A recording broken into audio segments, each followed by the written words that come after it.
From office politics to our broken political system, politics isn't working for anyone. Tonight on Leading Out Loud, we're pushing past politics loud. I don't just talk stuff and repeat stuff. I'm living this stuff. And you can thank me for covering your Astro.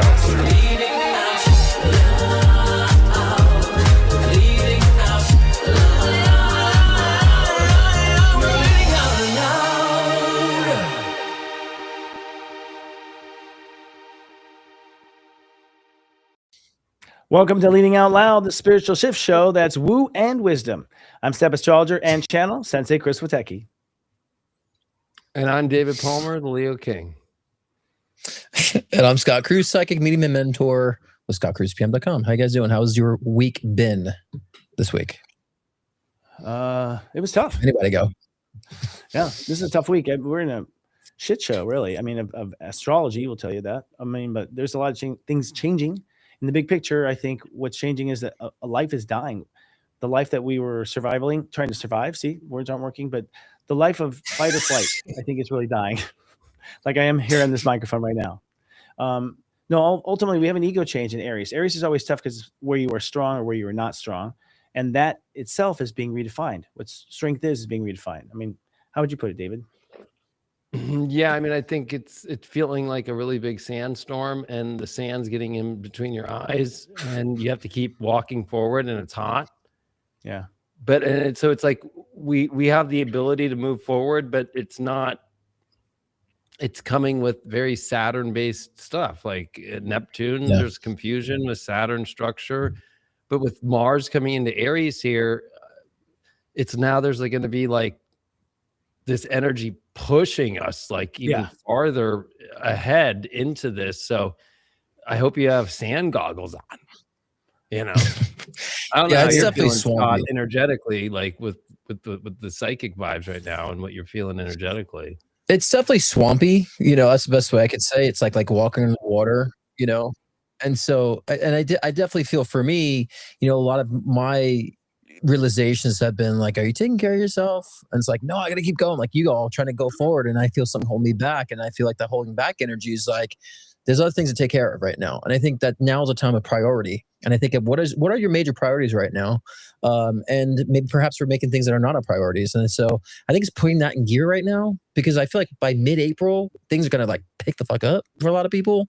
And so I think right now, get your shit in order, not like you're passing away, but you know, get it in order as far as like your priorities. And so many of us, I know a lot of us have been spending so much time on things that are not really, that shouldn't be a priority, you know, mentality and, you know. Yeah. From trying to win the race, right, Dave? Trying to win the race. Yeah, I mean, I think that's been the issue of Mars and Pisces is this.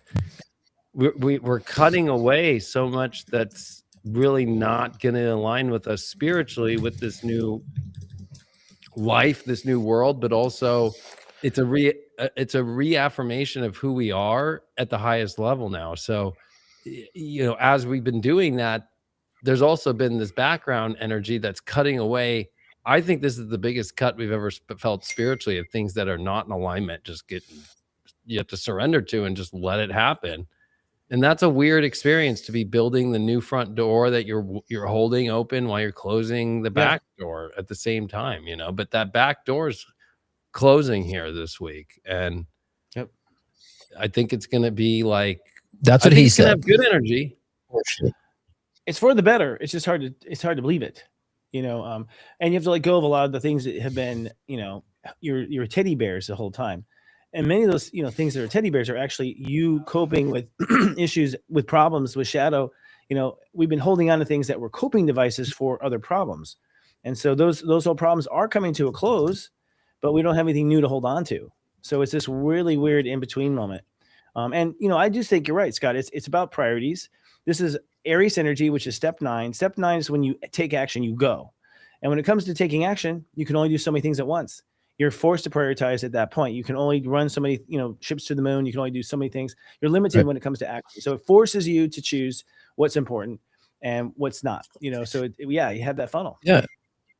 But the thing too is like, we're talking about this and we're making some jokes about it, but like that's releasing the crutches, right? Because there's a lot of people that made priorities of things that, even though they know it shouldn't have been, it was something that made them feel valuable, was something that made them felt secure for some reason.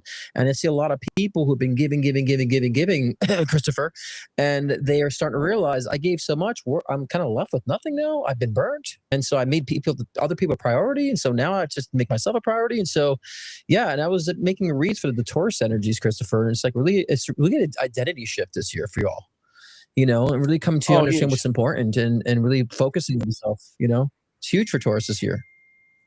Thanks for telling me. No, I would say it's down to nothing, but I think that's because Tauruses need to burn it down to the ground.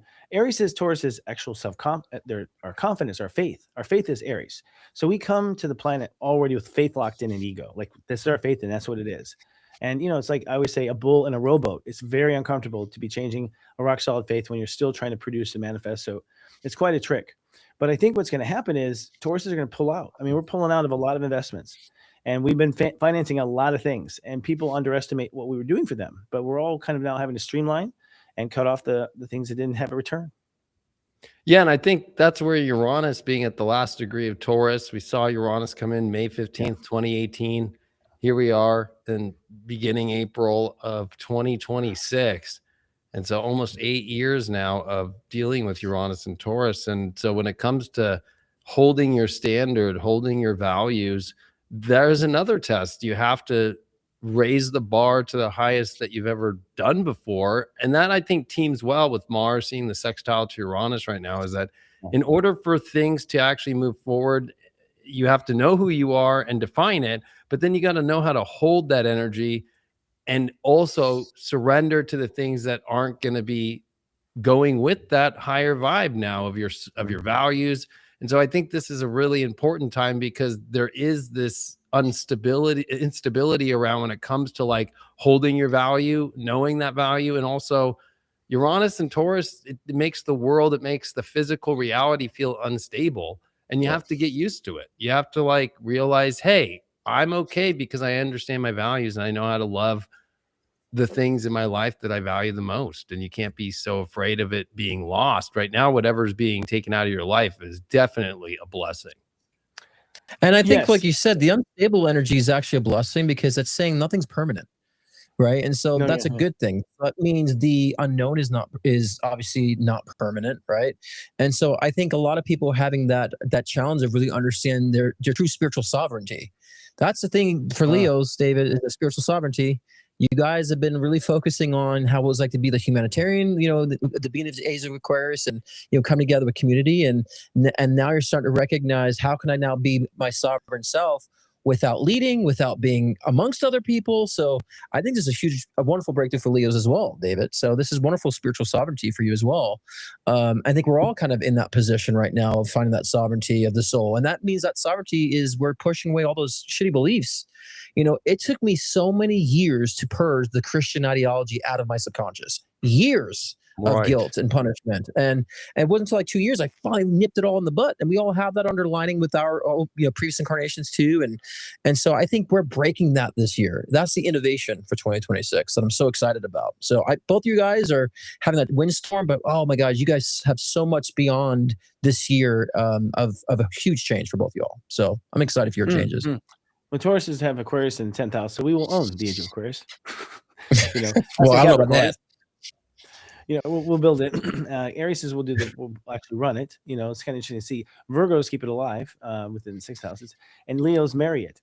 So Leos now marry the royalty, the Aquariuses in the 7th house, because everyone has Aquarius somewhere. So it's interesting how each of the signs takes a role in the age of Aquarius. Yeah. Yeah, and I think that's where there's a lot of ping-ponging going, because what we've been seeing for year after year over the last 6 years is all the planets within just less than 180 degrees. That's what started in 2020 with all these big planets all just so close together. Now we're starting to see them break apart. Yeah. And so now it's not just like feeling like we're condensed in this one little thing, even though the world will make you feel that way right now. That's actually not the truth, right? Like the truth is that your life's opening up now. But it really is, though, with all this Aries reminding you that you do have to pick a path. That doesn't mean you don't have a lot of options. It just doesn't mean you can't have 15 things going on. You have to like pick the path and dedicate yourself to the path. And then there's lots of options on that path. But if you're going to try and do 15 quests right now that are all different, that don't make sense and don't align with the self, that's where I think people are getting lost, is they're trying to like, well, I want to do that and I want to do this and I want to do that. And it's like, well, where's the central hub of who you are? It's going to work if it all meshes in the right way, you know? And Dave, I'm glad you said that. I'm glad you said that, because what people don't understand is we form psychic connections with people. And so especially we've been involved with, and a lot of people are still feeding these connections unconsciously. And that unconscious connections that we have with people does create anxiety and does pull from our energetic sphere. And so I would say, some people have to do the cord cutting bullshit. I'd say resolve the connections, resolve those relationships that you had, resolve the idea of why you went through that chapter, understand what that chapter is teaching you now, so that you can actually close down the psychic connection, but still think about it and process it in a way that's where it's a notch on your belt. So many people want to forget about their past. I've been very vocal about embracing the past this month, because that's defining you now. And so we don't want to run away from it. We don't want to cord cut it. We want to stop feeding it. And so we can actually move forward in the future and understand what connections do we have open? What connections are we still feeding unconsciously that we haven't fully evolved from? And that goes that you're saying before about like finding the hub, finding the source of you, so. I love that, because that's definitely where right now I feel it's not about cutting it off completely, but with Pluto and Aquarius, you do have to find the new version of whatever that relationship might be, whether it's a job, a person, and have at least like this, like, okay, like that stuff's all done, but there's still a connection in this way. And I don't have to like think about that energy anymore being like putting so much resource to it. Where I don't need it, and that's going to come in handy in the months ahead when we finally see, like in just weeks, we're going to see Uranus coming to Gemini, but we're going to see Uranus and Gemini trine Pluto this year into next year. And this is what everybody in the 60s was waiting for during their conjunction in the mid 60s, because this is really where, that's going to be the most important thing that you just brought out, is like, if your energy is all over the place and really like dribbling just so much out to every single place without having that understood, it's like tightening it up and cleaning the energy, and to make it more efficient too. It's like spiritually efficient. Yep. I think the reason why we had so many things going is because we were coming to the end and it was getting boring. And we just kept adding on more topics. That's honestly true. I mean, we're coming to the end, and as you come to the end, you try to occupy yourself with more interesting things, and there's just not enough. Everything was shallow. Everything was so damn shallow. They had to have 20 puddles. They have something of a bath kind of thing. But I think what will happen now is we're going to go so deep. I mean, we're going so deep. Just AI is a good example of how that is. But just looking at like where I see astrology going, where I see step astrology going, as I go down the rabbit hole, it's like I don't know where it ends. There's so much to uncover, so much to map about the fifth dimension and ascending to that dimension and what that means. I think that we're going to be our minds are going to be blown from this point on. So I had a real break when Uranus went to Gemini. I loved it. I absolutely loved it. It felt so good. And so I'm waiting for that bitch to get out of my sign any second now. I think is it 29 yet? It's at 29. It's 29. Yeah, it's multidimensional right now. It is definitely broadcasting on all floors. And then it will be at 29 at the same time. The sun will be at 29 Aries. Yeah. And there'll be like 3 planets at 7 at the same time. There's a magical window at step 29. Like something happens that day, something pretty profound. And like this, the orbs are really fascinating. So there's like 5 planets at 7 at that same moment. So it's interesting. The moon including. So something's going on that final day. I think that day we we hop ship. Maybe there's some sort of dimensional shift on that day, actually, on the 19th. So we'll have to see. We'll have to talk about it after it happens to see what we felt. Yeah, I mean, I think. I'll go on. No, I was just concurring. You feeling psychically? I've been feeling a weird burps. I was feeling a date coming up, and then it turned out to be, I think, just my date. So sometimes that's the case. As a mystic, you're like, I feel something coming. It's like, it's for you. It's not for the world. But I do feel some sort of a weird giddy up. I mean, this Mars in Aries is going to speed things up. And what I have felt from the beginning about this time is that things just like a bat out of hell go flying out. And it was after this. I mean, the war started before this. So I was like, oh, I would have thought the wars would have been the bat out of hell. but I think there's energetically something that's going to speed up. I mean, do you guys pick up something like that, an event or Oh something? yeah, I mean, to me, it's really this Mars and Aries is going to get a lot of things going, but it's the Uranus Gemini in the weeks ahead on the 26th of April, and that's right after that new moon that we're going to have at the end, or it's right with the new moon that's going to be happening in Aries at the end. That's the point to where I look at Uranus and Gemini like a supercharger, like on top of a motor, because it's bringing it's force. It's like force induction air into the cylinders and let's just force air and fuel in. And there's definitely that energy coming. And so I think right now, some people might think nothing's happening. It's going to be all happening so fast. I think definitely the war thing is not going away, but I think that there's really positive things for humanity and for us to really get out of these like kind of like where we feel like we're stuck when we're actually the most free we've ever been. And I think that's going to be the big thing to focus on. Yeah, and I think people also need to be aware that we should not be deluded by movement so much, because a lot of times we might not be physically moving, but we're moving so much in our minds, in our soul, in our spirit, and compartmentalizing things and moving things around. And there needs to be time and space for that too before we press play and things start tangibly moving. So right now, I've been telling people, like we were saying before, about priority, organize things in your brain, your subconscious, and your soul, right? Because when things pick up, you want to make sure you're not going to be in a tunnel whirlwind of what the fuck, because that could be very chaotic for some. And so, yeah, we're exciting times. But we're also, what I've noticed more so now is that we're all collectively going through the same stuff, different expressions, but we're all collectively getting sick. We're all collectively realizing a lot more. We're all collectively being in tune. So I'm noticing more of a collective thread in our collective consciousness right now, that where it's actually demonstrating how much we actually are on the same page right now than we've ever been in history, I would say. And that's just going to continue getting better. But I think those of us who are evolved and evolving, we have to wait and kind of take the time for those who are catching up and so forth and help and assist, And so, yeah, there's going to be, I mean, we've been doing a major purge for the past 6 years, guys. So it's like, it's always going to be very challenging and very dynamical, I have a sense people are going to stay. Some people just stay on the farmland, and they just will not, budge and will be living side by side with people who just don't evolve. I think that's what happens. Like 1900, you said, David, that, like the jet engine, injecting fuel into the engine. I mean, like the jet was literally invented when Uranus was in Gemini.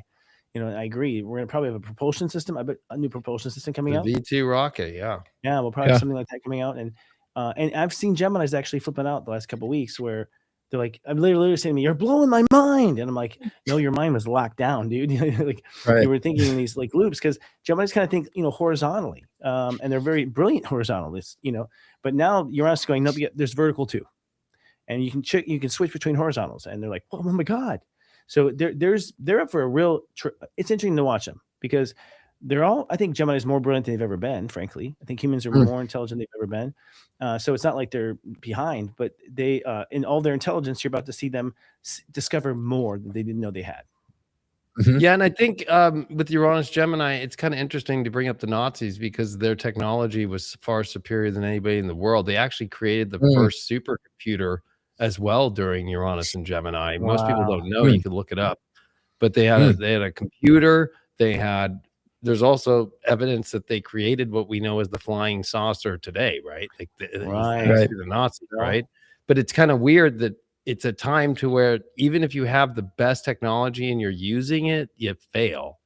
And I think that's what's kind of the weird part about it, is you don't need to be so afraid, because, it's like none of that was successful for Germany. And that's why America created Operation Paperclip and stole, and same thing with the USSR, all their scientists to bring them to their countries. And now they play out in those two countries. I mean, if you think about Russia and the United States today, the two superpowers dealing with nuclear bombs and dealing with technology for military, it's all because of the Nazi people that were taken during the Uranus Gemini moments of their technology. And Eisenhower was smart, man. He went, he erased the troops in for, they're all racing from Moscow, because they were all racing for the last resources they could steal. And pretty much Russia and the United States split up the scientists, and that was it. It literally split up Berlin, in two pieces too. It's really interesting to think about that. But here we are, and that could happen with what we're seeing with Iran, or even with Ukraine, because Ukraine is something that still hasn't been figured out. and that looks like like separating, almost like how Berlin was the East and the West. And that's kind of what the proposals have been. So it's interesting that all the training for this crazy technology since 2022 has been happening in Ukraine with America, the West, NATO. They've been all using all that kind of weird stuff in Ukraine war against Russia. And then now it's like, let's just use it here in Iran. Like, it's really weird. Jews were rescued, and then they made Jerusalem out of nothing. They just decided, we're going to make a country here called Jerusalem. They make Jerusalem at the end of that war, and here we are at this war, and now it's Jerusalem that's the aggressor against, what I'm saying? It's funny.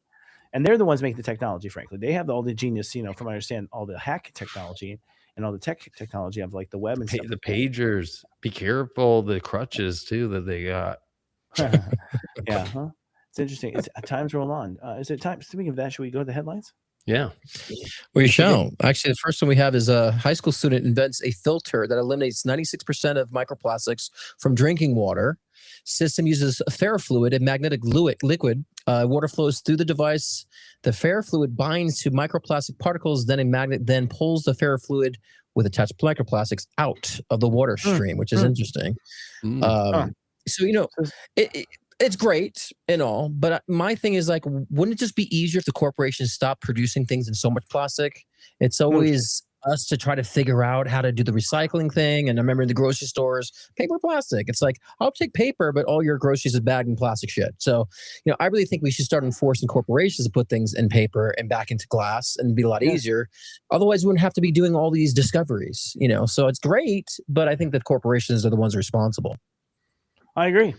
I think it's Rockefeller. Goddamn Rockefeller again.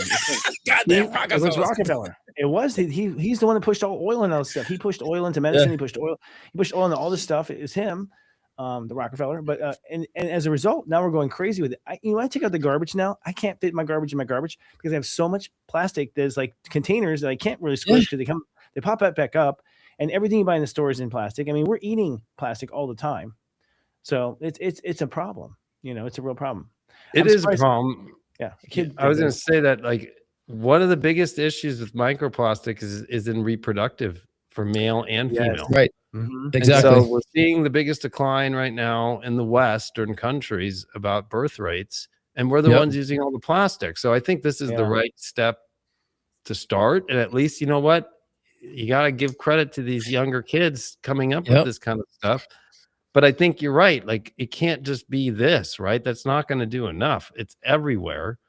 And I think that's going to be where we have to really start thinking, like, it also, for men, especially men who are on a lot of microplastics, it takes their testosterone to the lowest level. Low. Is that the problem? Oh. Yeah. And for females, it messes with their estrogen, and it messes at the same time, like bringing them to not want to really step into their feminine energy. So I think it's really probably one of the more important things happening, because I know we like to look at what's the problem, like kind of out there that's like being told to us, but the real issues are the ones that are happening in front of us. Yeah, all the time. It's globalism. It's globalism. It's the fact that they want to have globalism. They want to have planets. Planets over here. Plants over here in like low cost countries. They want to fly it out on gas and fuel and put it over here. They have to put it in plastic so it stays safe. Because there's men who want to run the whole world instead of just letting it happen locally. That's the real issue. It's globalism.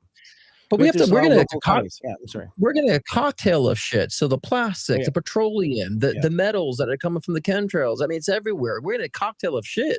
And so, I mean, I'm glad people are being focused more on these things too.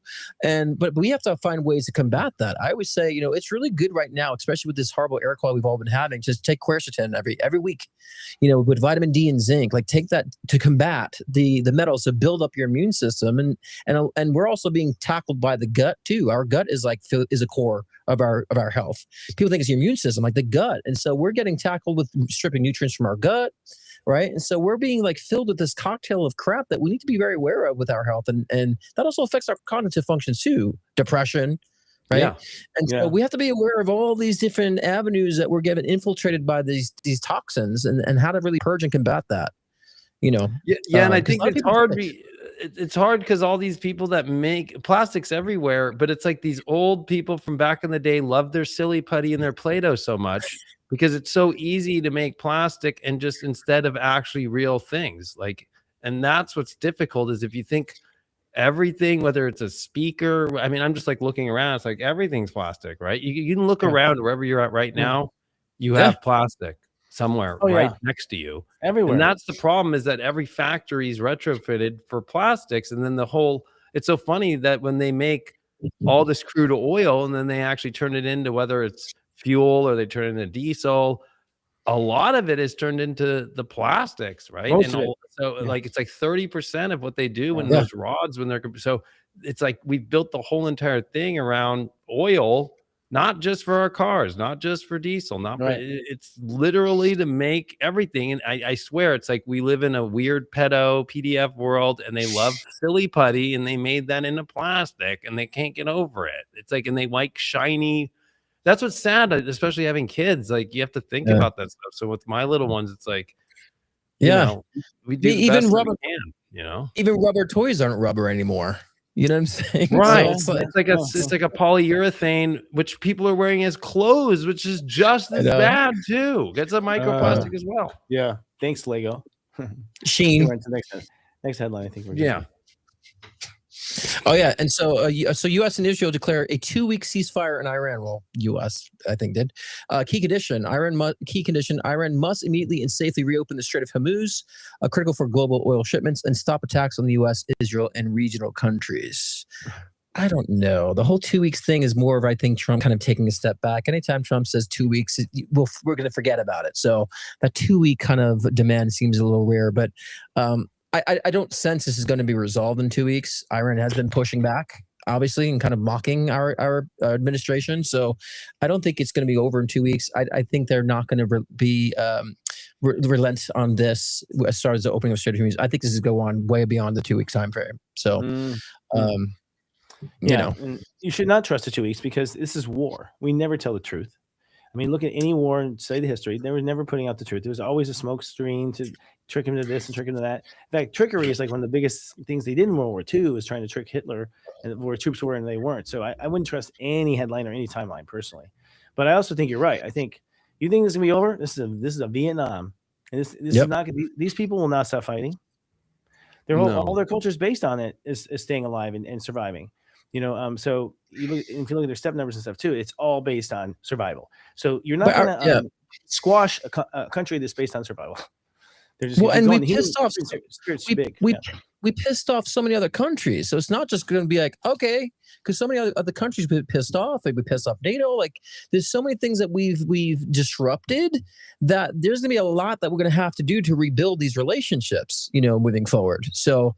You know, and I honestly feel, I've said this before in 2024, I don't feel like this administration will fill its full term. You know, something will interrupt it or be a removal of that process. So this might be the thing that really initiates that. You know, but again, we're still not talking about the Epstein files. We're still not diving deep into the Epstein files, even still. You know, so even though it's ironic that Iran is right, they actually put that out even in the statement yesterday. And the 10-point plan that Iran put out is all stuff we would never agree to. So to me, I think this was part of the setup to make American people like get on board with the war more, because if you think about it, it's like the ceasefire was declared, but then Israel said they were on board and there were still missiles going off, but then Israel really just attacked Lebanon all day. And they're not right. And so what's happened now? And now it's like nothing's really going. And then Iran stopped the Strait of Hormuz today. Right. So the markets rallied again. It's like this. And so Trump does this every time now. It's like very predictable. It was like very predictable to be like, he's not going to blow them up. He's going to just say, no, another 2 weeks, another something. Then the markets all rally, but then they all get fooled because everything's closed off. Iran is in control of it now, which never happened before. And now you have Israel not following it. And I feel like that's almost part of the plan to just be like, oh, well, look at Iran. Look at, they said that they were doing the right thing, but really they're not. And then now we go in, you know, it's like, so to me, with Mars coming into Aries and all this Aries, there is no way that there is any diplomacy because it's all opposite of Libra. It is the opposite. It is war. And we just have to call it spade, just like it for real. And even just the fact that Mercury was squaring Trump's eclipse, sun and moon, right? Like right now. Or yesterday, I follow Cards of Destiny was an Ace of Spades day, which is secrets and so forth. It's like, this is definitely a moment for us to go, don't buy any of that. The false flag already is happening that there's a ceasefire. You know? Yep, I agree. It's really, was there ever diplomacy? I think it's been a game from the beginning. This has all been an act on TV. It's never been real. Even the Nuremberg trials were really for TV. You know, I think at the end of the day, we've been faking it the whole time. Maybe what'll be refreshing is that we have the truth out there, that we'll actually look at what's happening, because we don't really know. And I still say that most of this is, orchestrated by economics, the World Bank setting. I think there's a lot of things that go on behind the scenes. Just like, Henry Ford was a big contributor to Hitler, right? And so was a lot of technology. IBM contributed to Hitler. They made adding machines for Hitler. It's not as cut and dry as we want to think. Sure. Well, but everybody's eyes are glued though now. And I think that's the most important thing, that people are starting to see and put the pieces together. Like I was saying, like last week, they're still using the same tactics, but we're kind of discover those old tactics. So I think as a species, I think we're able to now shift where things are going with our perspective, with our control and our voices, because we're connected now on a global scale. Like I'm surprised how much I can see what other people are doing in other countries and how similar we all are. So I think that helps with our species to shift things. And we're starting to realize, we thought it was people screwing it up, that minorities are screwing it up, and we realize no, we're all seeing the same group of people who are in charge that are screwing it up. And people are starting to disassociate civilizations with their leaders now, because before we just lump in the civilization with the leaders. And so we're starting to see that positive separation now. So I just think it's actually working in our favor in the long run, all this conflict. And yeah, you're right, Christopher. We had the illusion of diplomacy, never really truly had that. We were fed to kind of the lie that things are safe. Everything's great. The one who smelted Delta, guys. The one who smelted Delta. Like it's the one who says that we don't have this is the one who's actually doing it. Right. Yeah. Well, it's funny because I just checked. They're now saying that Iran is I just checked, like breaking news, like Iran saying that that there's many infractions to this deal that are happening. And then, of course, it's the day that the oil plunges. The Dow sees its best day in a year, right? But then that's a con job, because then it's going to all turn the other way, and it's actually going to be worse, right? So it's like people are just trying to squeeze as much as they can in these markets that are in these positions, like you were just saying, Scott, like that are these old PDFs that just know how to just, like, it's sad because so many people get fooled by it still. I'm like, yeah, I do get the feeling there's a miracle invention coming. I don't know if you guys get this. I want to put out there I think there's a miracle invention coming. I think I said it last week too. It might be free energy. I mean, we've invented it. We just killed the inventors and put it on a shelf. yeah, So I know it exists already, but I just get this sense that there's going to be some miracle invention that's going to just basically re-level some of this, like almost faded. If it hadn't happened, this wouldn't have happened. Almost like a God thing. People say it came from God. Do you guys get any feeling like that? Yeah, I think it definitely, because of Pluto even being in Aquarius with the big outer planets on alignment, it could be something like hydro water-based energy to fusion, of course, but like, yeah, something technological, energy-wise, also something that brings us all together in an easier way. The universe is really putting everything in, it's put its bet and all of its chips on us as humanity coming together, believe it or not. That's the most ironic part, is that planets are God has fully, the universe is fully bet on us coming together. That's what the astrology says. Like, it's put no other bets anywhere else. That's the bet. Yeah. Time and again. I've never had the planets in my lifetime destroy us. It's always been bring us together. It has, those aspects do exist. They haven't been doing it. It's all been come together. Just like last year, we had like 5 planets, step 1 for like 4 months. Step 1 is self-love. Like we've never seen in astrology. We went back. We've never seen astrology where planets are saying self-love, self-love, self-love for weeks and weeks and weeks. It's like, it's almost dead obvious, It's but I agree. Actually. I agree too with David that there definitely is something hydro. Using water. Really? As of course Tesla, back in the day knew how to fuel cars off water, basically. And I think that's coming. I think that we're noticing the greed with resource too. And why is it always kind of the Republicans always obsessed with the oil? That's the money making thing, and the market manipulation with the Republicans is the oil. So, but I think people are starting to speculate what's with this oil greed, and I think people are going to want to demand other resources to be used, which I think will save the future in that sense as well. So why does Pepsi own all the water rights? What's that? Why does Pepsi own all the water rights in the world? Like that's odd. I mean, Pepsi owns a lot of the water rights. It's really funny. So they're up on the new energy already. Well, there was actually an article this week about how water bottles are going to go up in price. Oh, dear And Lord. people are starting to hoard, ironically. So you're getting the same 2020 kind of. It's really interesting to see. Preppers. People are Oh, yeah. preppers. But you know what? This kid that like- just invented this thing, this kid in this filter, like boom, we're having machines in our house. That's what it's gonna be. We're just pump dirty water in, it's come out clean. Something. I know. That's I gonna don't be the want same. microplastics in my sperm. Like fuck that. Yeah, Like that's what she said. right on, All bro. right. Next headline. Although that could be like, I don't know. They've never been able to really think of birth control for men. Just might be microplastics, right? Like, it might be. It's like, hey. Well, Are you- Because are you honestly, getting if you get it snipped down there, it's like prostate cancer is like almost a yes. really? Yeah, dude. I didn't know that. That's crazy. Wow. Yeah. Where's it? I know, and the you birth think control, cutting same it thing, off and so- then just having it just all stay in there forever is gonna. Wow. That's Wow. interesting. That's true, right? Yeah. Yeah, That so makes like sense a to think lot of about. the data over the last 25, 30 years Wow. of it. Yeah. It's like wow. if you hear someone with prostate cancer, it's like you snipped. Oh my Interesting. God. Usually, most of the time, people will be like, "Yeah, I am." The Like, prostate right? is like, So- I don't want to live anymore. The prostate Well, they You can put it back. He What just happened said, there? "I don't want to live anymore." He went to just black. That disappeared. was a good. You're done.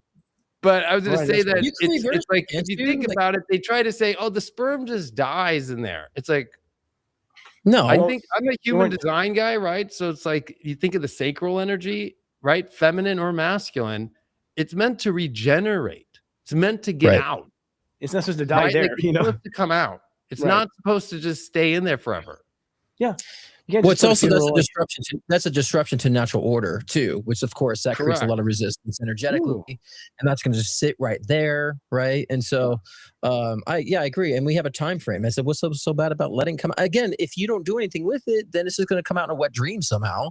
So it finds its way to purge it out, and so I mean, there's other ways to be making sure you're not reproducing than just snipping it. I wouldn't choose that as an option. like when personally. you snip a male dog, it becomes a little beta dog. It doesn't, it doesn't start lifting its leg and peeing. Like, it really just Yeah. becomes like a little beta dog. This is all.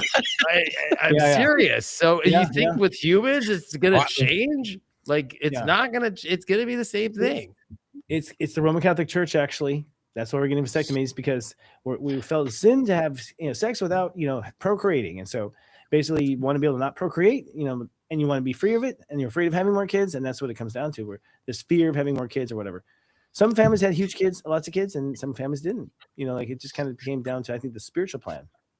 Honestly, not necessarily. It's just too fertility, much but- altering, altering with the body, removing the Yeah. tonsils, like, what I'm saying? It's just too I'm much not- altering of such, That is And so I true. always feel like the tonsils was like your built-in vaccination system. And I have allergies, but I understand Yeah. that when I get the allergies, the mucus is because I'm fighting some shit in the air, and so, but why are we pulling that out at a young age? Just because they're getting sick over that. So, I mean, I don't know. I feel like we remove things for no reason in the body. I feel like we're just cutting sources off of life, like we were talking about before. And I think that, like you said, David, that builds up a lot of resistance energy. And that can manifest in so many different other physical complications, and so. Well, and especially I think yeah. men's health is going to be the big thing about Aries, right? We're switching into such an interesting time where we've been in all this earth and water, which is feminine, and it's been Right. great for the divine feminine to get its place over the last 20 years. Yeah. But now it's going to the masculine, so it's interesting. Men's health, like paying attention to these things, like a lot of men are not really being men anymore. Like they No.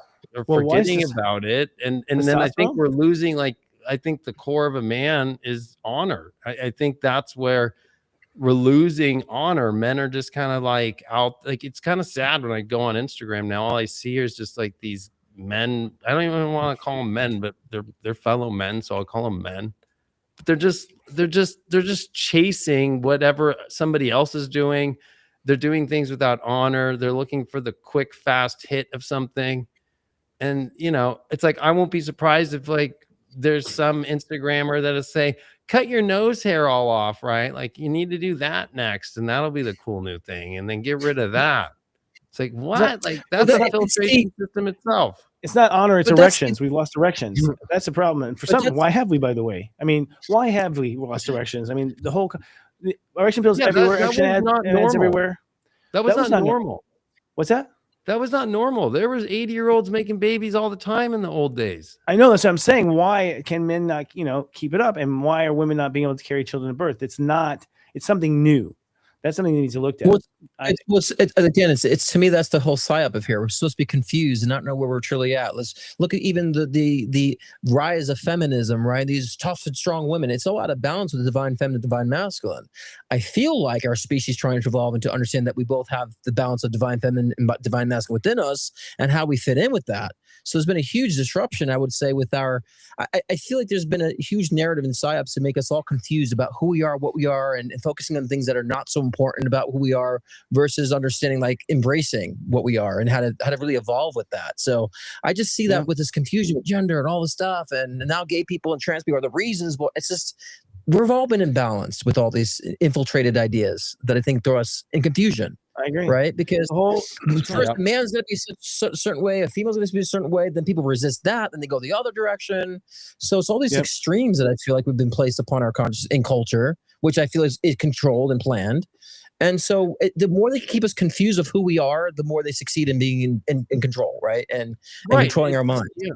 It's human traits that we all have, and some categorize more into a feminine or more into a masculine, but we're all human, and they're all human traits, and some of us have more that would maybe go towards they're all just human traits.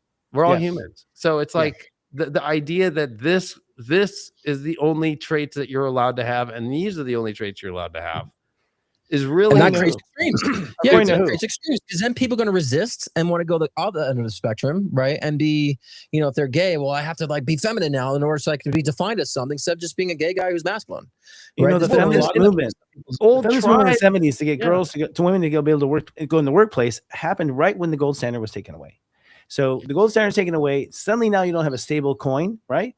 And because you don't have a stable coin, now you're shrinking the economy. It takes 2 salaries to run the household. To some degree, it's suspicious that there's a big push for women to get in the workplace right when men are losing their salary. Is that a coincidence? That's well, it was for taxes too, right? To get marriage is by the state, right? By their government. It's not by religion. Right. It's true. It's for taxes, and they made it to where it was like, oh, this is great. But I was going to say that when it came to this identity issue, like if you go to old tribes, like one of my favorite astrologers, he's an African shaman from South Africa, white guy, who went and trained, and he's amazing. Rod Suskin is his name. I've interviewed him. He's on my channel, but he has his own channel. He's great.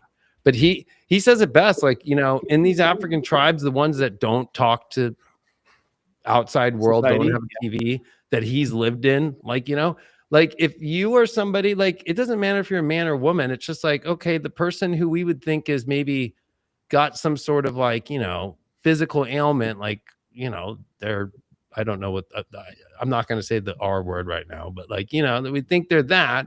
Well, they put a broom in them, and then they have them broom the dirt around. Like the way that the African, natural humans work is, okay, if the woman is really good at hunting, then she hunts.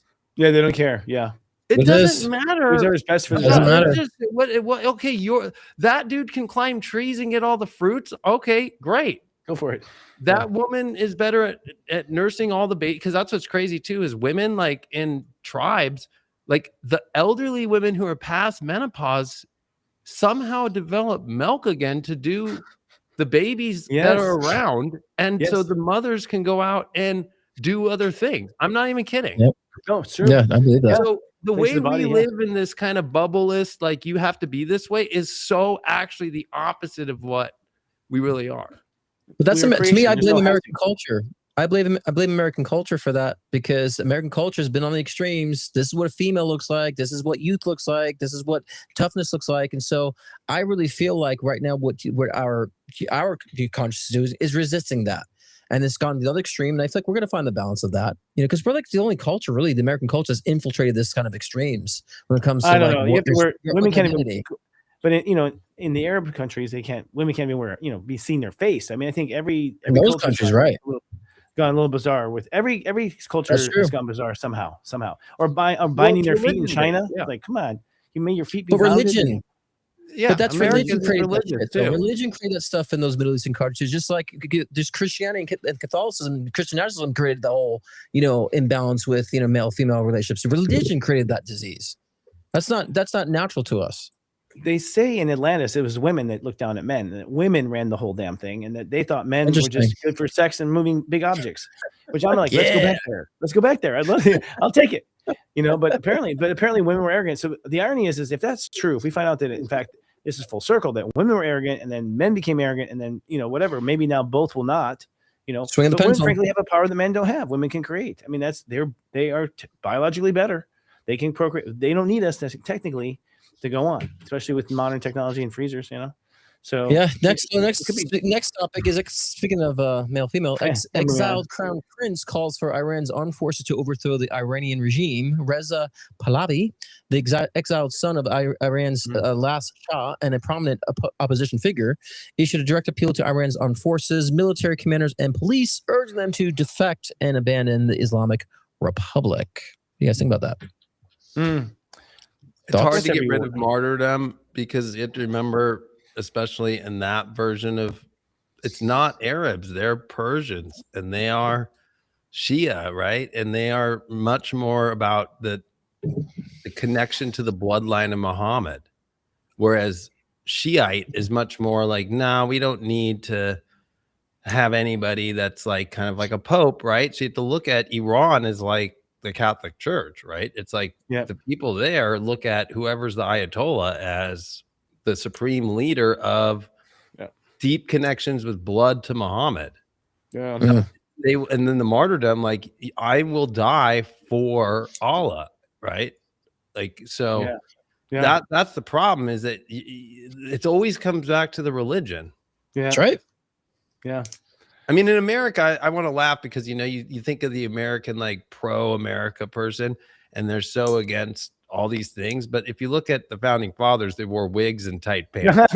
That's true. Thank you. Yeah. And blush. Which I just find it hilarious because it's like, yeah, they praise that. But then it's kind of like, have they ever asked that deeper question? Like, they were all Masons, right? Not all of them, but like the ones that matter. Predominantly. Yeah. The ones that actually Masons. matter. The ones that we hear the Right. names of were Masons. All the other names on the Declaration of Independence, you don't know who they are. Right. Exactly. Those are the secret schools. So I mean, then the Masons were not what they are today, or allegedly are today. I feel like they were the secret sciences that go back to Atlantis, that lived through the veins of the Masons, the stonecutters through Egypt. These had all the secrets to metaphysics. Really, they held the secrets of metaphysics for a long time. And then I think that I don't know when it happened, but it seems like somewhere between Lincoln and FDR, somewhere between Lincoln and FDR, things got shifty, man, and we started losing control of those things. It was actually Rockefeller, I think, it came out. So once Rockefeller was on the scene, things started to get corrupted. These societies, and then we started looking at these societies at the bad part, but they weren't in the beginning. They were the ones holding the truth. I think But, that comes yeah, with but a lot- evolution, though. Like in technology and stuff, it just Sure. society shifts when we shift dramatically into the future more, and then we all have to kind of like we go too far, and then we kind of assess and come back. Yeah, Democrats are slave owners. Oh yeah, I mean, Yeah. Southern Democrats, and they actually did it for Christ. It was all Right. Christ based. So most people forget about that, but like General E. Lee in his diaries was like, "Hey, I'm doing this, and I'm going to join the South because the slaves are better off as slaves, and because we give them a better life as good Christian men." Like, No, some of you. Well, it's like a lot of those, even the Muslims will like suicide bomb in the name of Allah. I mean, they're always using some sort of religious excuse to perpetuate these things. And I think that this is something I think we're collectively starting to recognize and break out of. But the next we have Congressman Tim Burchett makes bold claims about extraterrestrial life. Yes, says a high-ranking official of the U.S. government told him extraterrestrial beings have visited Earth, traveling in otherworldly craft, and these beings have made direct contact with humans. I mean, duh. This has been going on for a while. I mean, didn't they have some sort of a system to where they could identify foreign objects back in 2012, to defend against extraterrestrial craft or life force, UFOs, whatever. They had a program for that to identify this. They have videos stating this. So we've been on the lookout for quite some time. So I think that it's interesting how they're starting to like push this in our faces a little bit more as a deterrent. I feel like as well, but I also feel like in the future they're somehow going to blame the extraterrestrial life force for a lot of what the humans have been doing. I feel like there's going to be a flip, put a blame there to worry about, not so much us. I feel like. I think it's Dr. Stephen Greer says he followed his stuff. We had reverse engineered the UFO like in 1960. We've been flying that thing Early like 1900s. Yeah. No, I mean 1960. Like it's the first Yep, time went down. early like, 1900s. we were already flying. Yeah. Apparently, we have a secret space program. Apparently, What was that name of that program? We should get what's his face on. What's his face? We'll have to get who did that series on the secret space program. It was you know what I'm talking about, David? No. It was a blonde guy. Flighty, him and this one guy in a small room, like in a Stark room, and on Gaia TV would talk about the secret space program. We'll get that commercial. History Channel? No. It was on Gaia. We'll figure it out. Gaia. Well, yeah, I'm best friends with Jimmy Church, who's taken over now, but it was how did I forget his name? I'm forgetting names too lately. Mercury Pisces. By the way, the program I was talking about was the Advanced Aerospace Threat Identification Program, where they were actually able to, being aware of these UFOs coming to our space. So they had a program back in 2017. They were chasing this and measuring this. So, and again, we were all tinfoil hats wearing conspiracy theorists talking about it. When the aliens come, they're going to say one thing: "We've been working with your government forever." David Wilcox, yes. David Wilcox. I'm going to put it in the chat. David Wilcox, thank you. There's your free plug, David. There it is. Yeah. I mean, yeah. All right. Well, I think we're going to take a break. We'll be right back after this, folks. Scott Cruz is popularly known for his life-changing one-on-one readings to also guide in your soul ascension journey. With life readings, get insight into your relationships, career, health, trauma healings, past life regressions, and more. Want to connect with a loved one who's transitioned? Scott's mediumship session can be the gateway to you and your loved ones in spirit, bridging the gap between the physical and the spiritual realm. If you want to enhance your own psychic ability, Scott's Intuition Builder session can help expand your psychic and mediumship abilities. So sign on to scottcruzpm.com to book your own personal session today.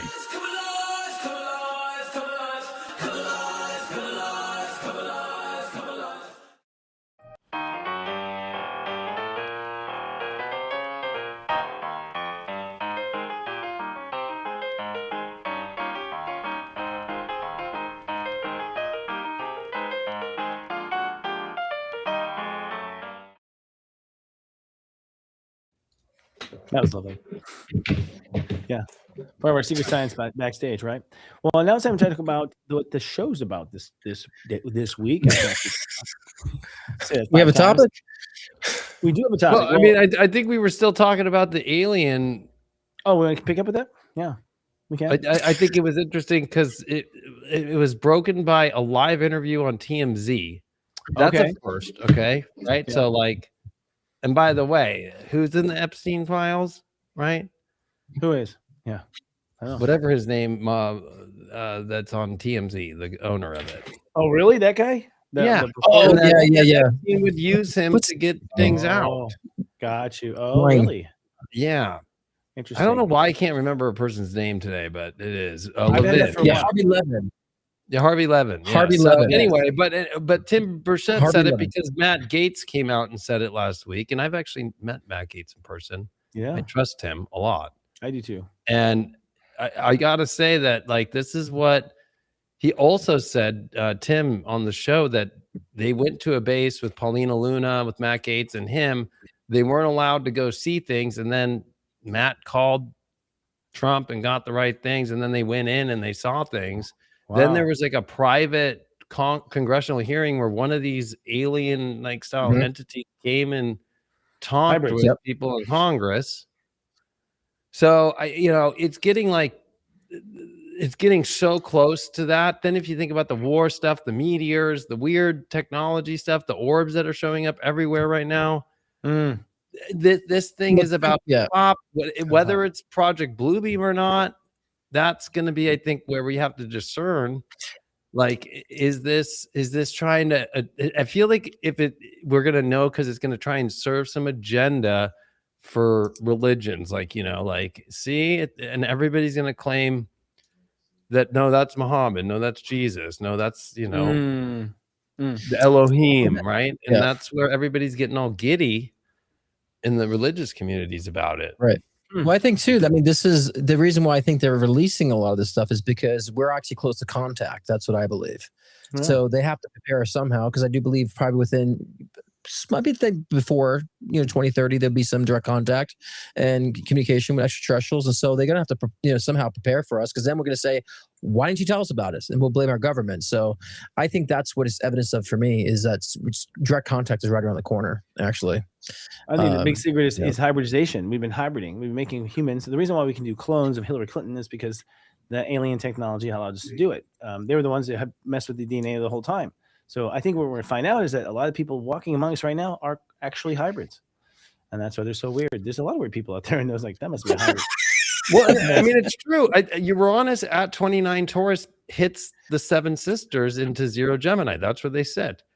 And so if you've read any of the Palladian channelings, or like Bringers of the Dawn, which is probably the Bible of Palladian channelings, it's all about our DNA and the activation of our DNA. Yes. And if you really think about it, like the spiritual version, not the crazy chop shop version that they're playing with of doing hybrid stuff in the physical form, is activating our 12-strand DNA to reawaken to who we actually are as the species of like true light beings that we are. And I think that's where they're manipulating and trying to cut off us from the Great Awakening, and the activation of our DNA, right? Like they're messing with the DNA and are hybriding in order to stop ascension, right? Stop the populace from actually waking up. And this is what the Palladians warned about. And she wrote that book and channeled that thing at the end of the 80s into the beginning of the 90s. And she's been dead on. And she was actually, she's an astrologer. That's why I've been obsessed about Bashar. I was like, okay, so Bashar, okay, so this is a gray alien from the future that is you. This is where we ended up. And now you're back on our planet, stealing our DNA because you can't reproduce anymore. Like, what the fuck? You know what I mean? Like, there's something weird about that, you know? And if we did, they succeeded, apparently. I mean, if that's the case, Bashar is there's a gray alien in the future that lost the ability to procreate, then it happened, David. We actually cut off the ability to create. We cut off those chromosomes. It happened. Well, and maybe he's a hybrid with like a frog. true. You know, like, Well, and I it think does that's look where Alex code, too. Jones. Alex Jones is the one who broke it a decade ago, right? About the alien human hybrids, right? That was Reptilian. actually the beginning of the programs, which that's the whole idea of Jurassic Park, right? Like using the frog DNA to kind of cross that barrier with the mosquito DNA. And I think that's where they've tinkered around with some. I think that's the kind of like stuff Tim says would keep you up for you wouldn't sleep if you knew what was really going on with the alien stuff. Yeah. I think it's more of just like this horrible chop shop of just weird situations going on, and that they're playing and they're trying to understand things, and there's maybe ancient things that was left here. And I think that the aliens that are the good aliens, the high dimensional beings, they'll contact you directly. Yeah. Like, you don't Yeah, I need mean, to they go will. wait for the government to put it on a website to be like, oh, okay, here's the aliens. No, they will. And I've come to colonization. realization too, when people think they've seen ghosts, I've actually come to terms there's interdimensional beings that do spy on our species too. Oh, yeah. It's not a ghost, not a demon. It's actually an interdimensional being that's spying and learning. And I think there's also, we're teaching a lot of extraterrestrials too. I always believe that every experience we've had in previous incarnations, all that data is stored in our DNA, and that we could evoke a lot of those past experiences or past talents from our past incarnations and breathe it into the present. And I think that fascinates a lot of those extraterrestrials, the human species. And so some want that, some want to learn from it, some want to help it. So yeah, there are different variables of those extraterrestrial connections. But you're right, they will come to you directly for sure. You have to be an open channel, of course, but they will come to you directly, not like, yeah, you're right, not on some website, not at some government, exposure, Well, they're That's going to what land. they did with COVID. I know. They'll land. I feel they're going to land. Like they'll be like, we'll have that in this lifetime. Yeah, it sounds good. And actually, I think the planets and astrology. I think astrology is what Coming out in shapes that crutches, DNA. like out of the bay doors, just like, Seriously, Coming to get you, human. We're coming to get you. came here for my AA bed. it'll be one. Golly, there'll be that moment for every American. Every I was person. I do think traveling we'll have through the that. multiverse, and I just, I needed one of those AA beds right now. I was drunk saucering. That's high tech. That's high tech. Well, but the other part that he brings up a lot, Tim, is about that there's so many underwater, right? Like Oh, and underground. these ships doing over 200 miles an hour underwater, right? And they're huge. And there's no technology, it's none of our governments, right? So that to me, if you just look at the bottom of the Mariana Trench, the newest pictures, Yeah. I'm like, that looks alien, right? Like everything underneath there looks alien. So and the idea of what looks alien is actually coming from ocean stuff. So if you think when they injected that into our consciousness through movies, they actually just took a script out of like the ocean. And then actually James Cameron, The Abyss, which is done in 88, is probably the best version of actually what it's really like and the way that they are there to help us. And then that they look at Earth going, what are you guys doing? Right? Like when he gets taken down there and he survives. And those clips that he shows them about that, and then they bring him back up. It's pretty that movie actually I think is more of the good side of what it would really look like if it was real than this kind of like, more Alien or Independence Day kind of look. But yeah, I always think go that's back to all Egypt. I always go back to Egypt. I'm always like, I feel like they at that time had connection to extraterrestrials. So You know, did especially like So did Atlantis. art always had some sort of thing in the sky. You know what I'm saying? And so I believe they were able to use alien connections to alter the laws of physics to build what they need to build.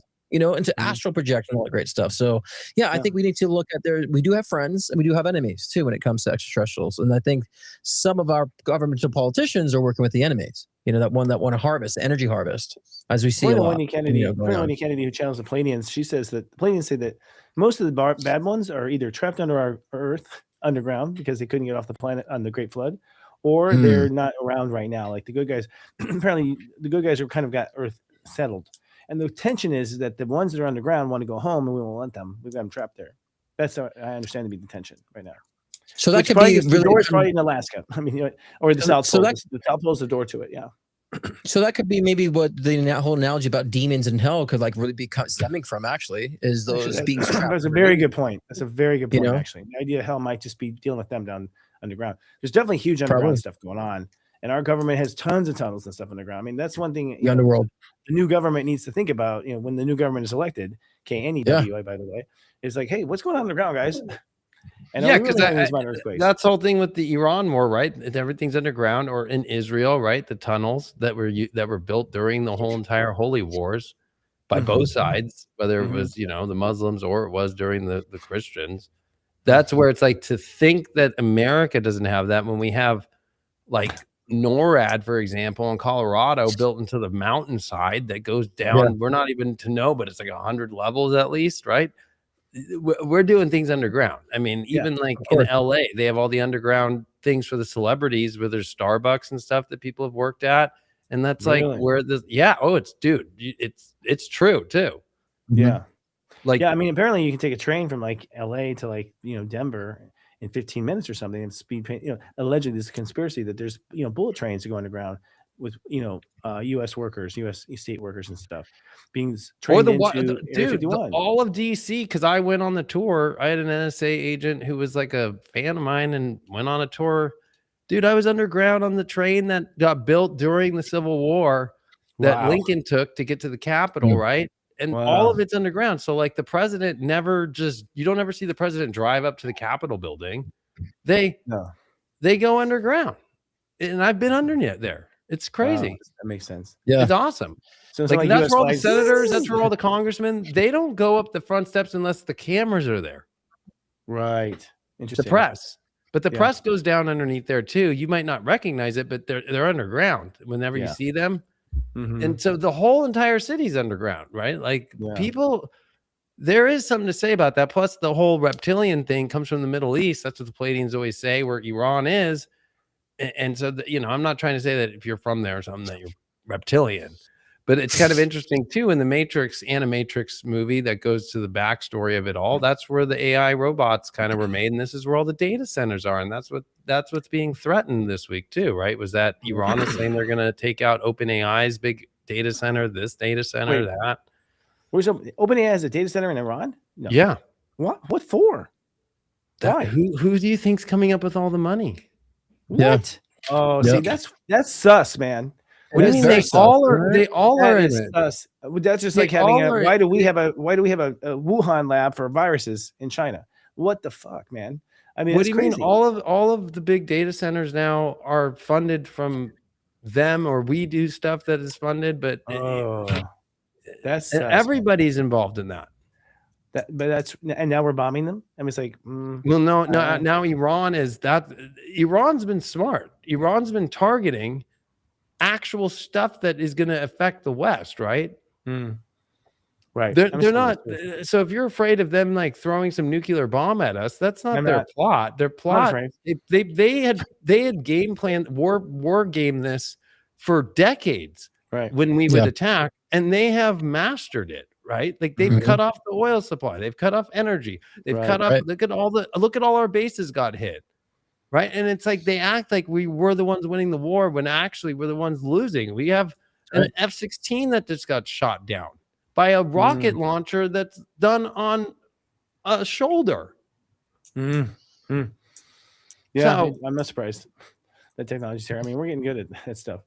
It's interesting. It doesn't, y'all. It's just not what it seems. I think we have to all keep an open eye. I mean, I think we have to keep an open eye, not open AI. You know, it's like we have to keep our eyes open and take a look at things because they're not what they seem. Nothing is what this seems. That's one thing I No, know. of course not. I don't know what it is, but I know course it's not what we're being told. I know it's not what we're being told. So, Yeah, all right. So I guess we're talking about politics now.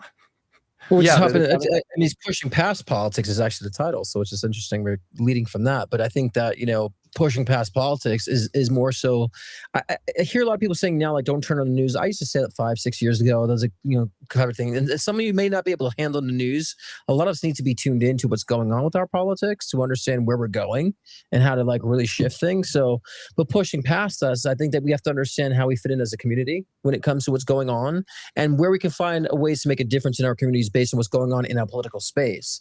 Some of you might be called to lead. Some of you might be called to teach. Some of you might be called to like help out certain communities that you feel like need some assistance.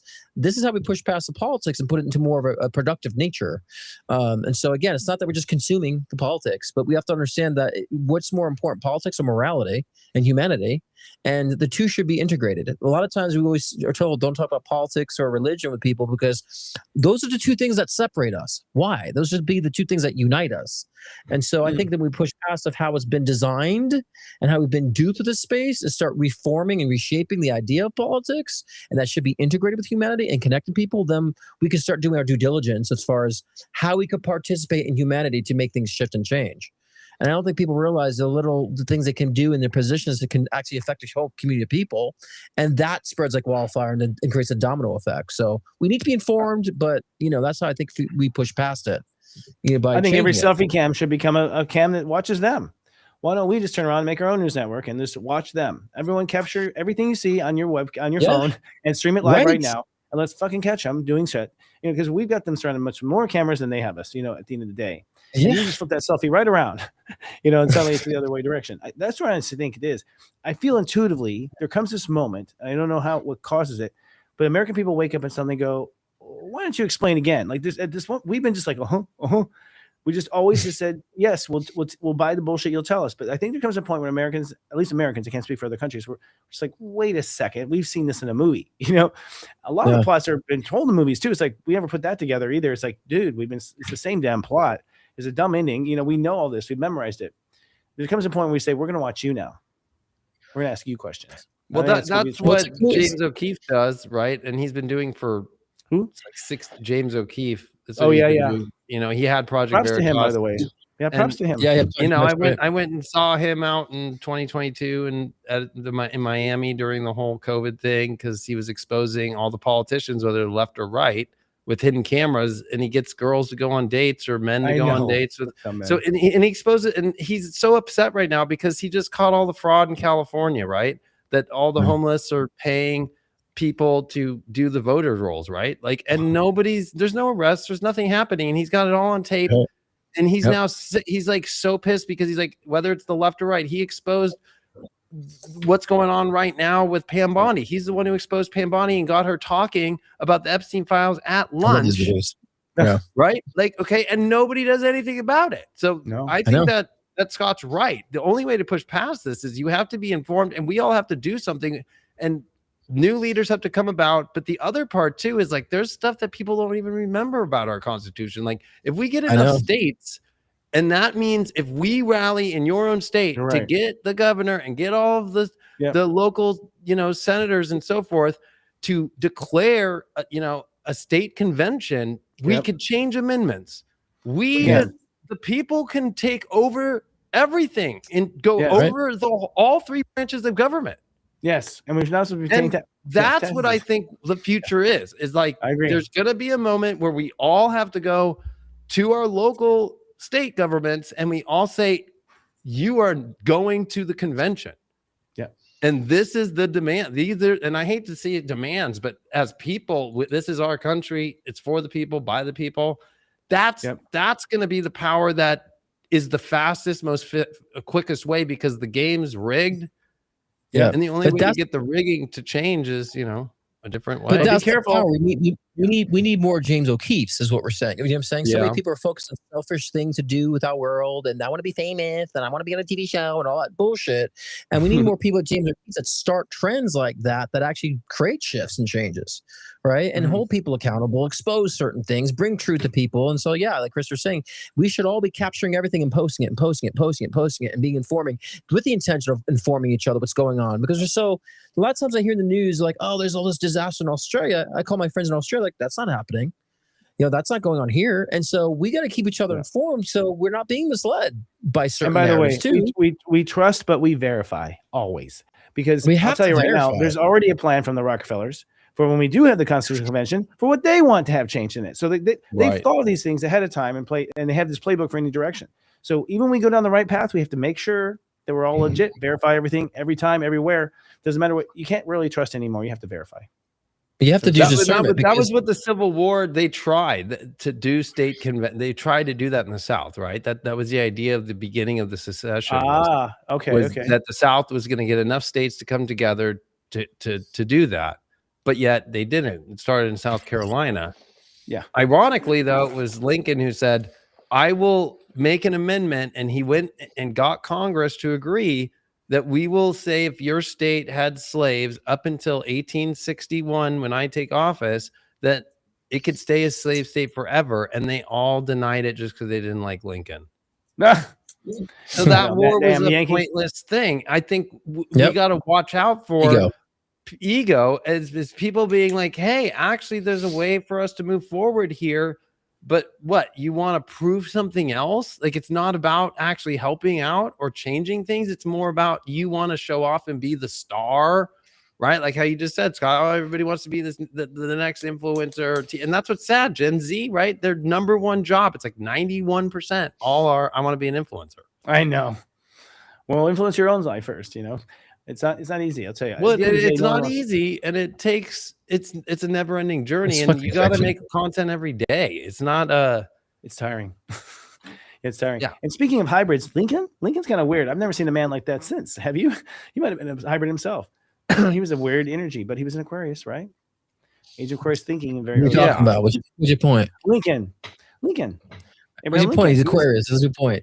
He's No, weird. he was. I'm saying he might have been a hybrid. I mean, he's a I know, weird guy. just- Like I'm teasing. we haven't put I'm out a guy like teasing, that I'm teasing. since. I've never seen a I'm guy like teasing. that since.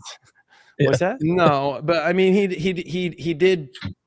did do martial law, right? He was brilliant. He did create the greenbacks, paper money, and take out loans and started this whole horrible money trail to get the war Wow. funded. So it's yeah. like there's good and bad with him, right? It's like, and at the end of the day, they killed him right after the end of the war in his second term, and it's because he chose a Democrat to try and bring the country together on the second term. He lived, of course, and everybody else died. And the people that were supposed to kill the new vice president just happened to get too drunk. Right.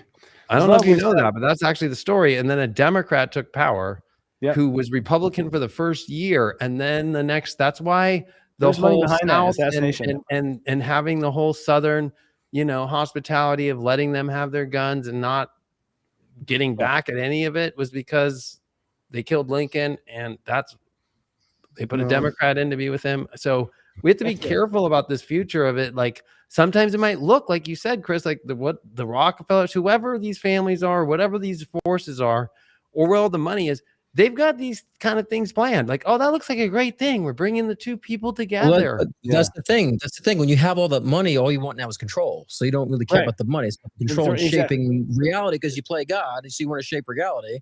And so, But and it's hi. like two main companies own all the radio and TV stations, so they get to control and dictate what's being expressed. And I think this pony show left and right is part of the manipulation too, right? And so, but that's why now it's more important that we understand what true spirituality is, and we don't fall into the traps of spiritual bypassing. So tomorrow on my live show, I'm talking about spiritual bypassing exposed.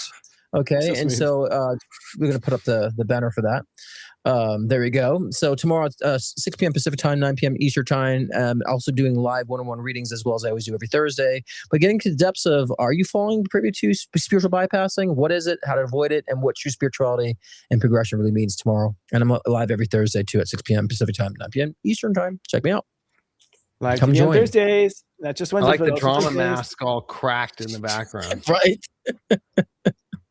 I'm not taking this trauma anymore. Yeah. I think we're at But, time. Are we not? We're going to transition to our. We're overtime. in- I was trying we're overtime. to segue. So guys, you've heard all these examples. Don't just put up a shift show. Lead out loud. See you next week. That's it. We're done. Yeah, we do this. We get music and yeah. Overtime. Well, catch us for the after show. There we go. Yay. After show. My verbal Yeah, rising was like Lincoln kind of creeps me out. I don't know if I want to be in a room with them. With who? With Lincoln. No. He's too He tall was and weird. creepy and weird and That's what I'm saying. He was a yeah, I little know. weird. I'm just saying that. Yeah, it would have been weird. He taught himself the law. He was originally brilliant and just by himself. Yeah. And Mary was a trip. He didn't even like his wife. No, he didn't. He was probably gay. He was. I can verify that.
Hey, what's up? I'm the Leo King, celebrity astrologer David Palmer. And you might be asking yourself, what is a celebrity astrologer? Am I an astrologer and do I do astrology just for celebrities? You know, being a celebrity astrologer is about embodying a lot. Not only being an astrologer and of course doing readings for celebrities, but it's about connecting the astrologer aspect to the media, to the world. You know, embodying the model part of myself or the TV personality that I've been in my life to connect to this 21st century and to connect to this new world with social media and with television. And Hollywood is tapping into the spirit world through psychics. Celebrities want to find their power of self. Untold with Maria Menounos, tonight at 8 on E! Especially, astrologers have been around for thousands of years on royal courts. They've been doing it for kings and queens. I mean, bringing the astrologer back into society. It's almost like being an astrologer has been axed out and we've been kind of put into our own little weird world.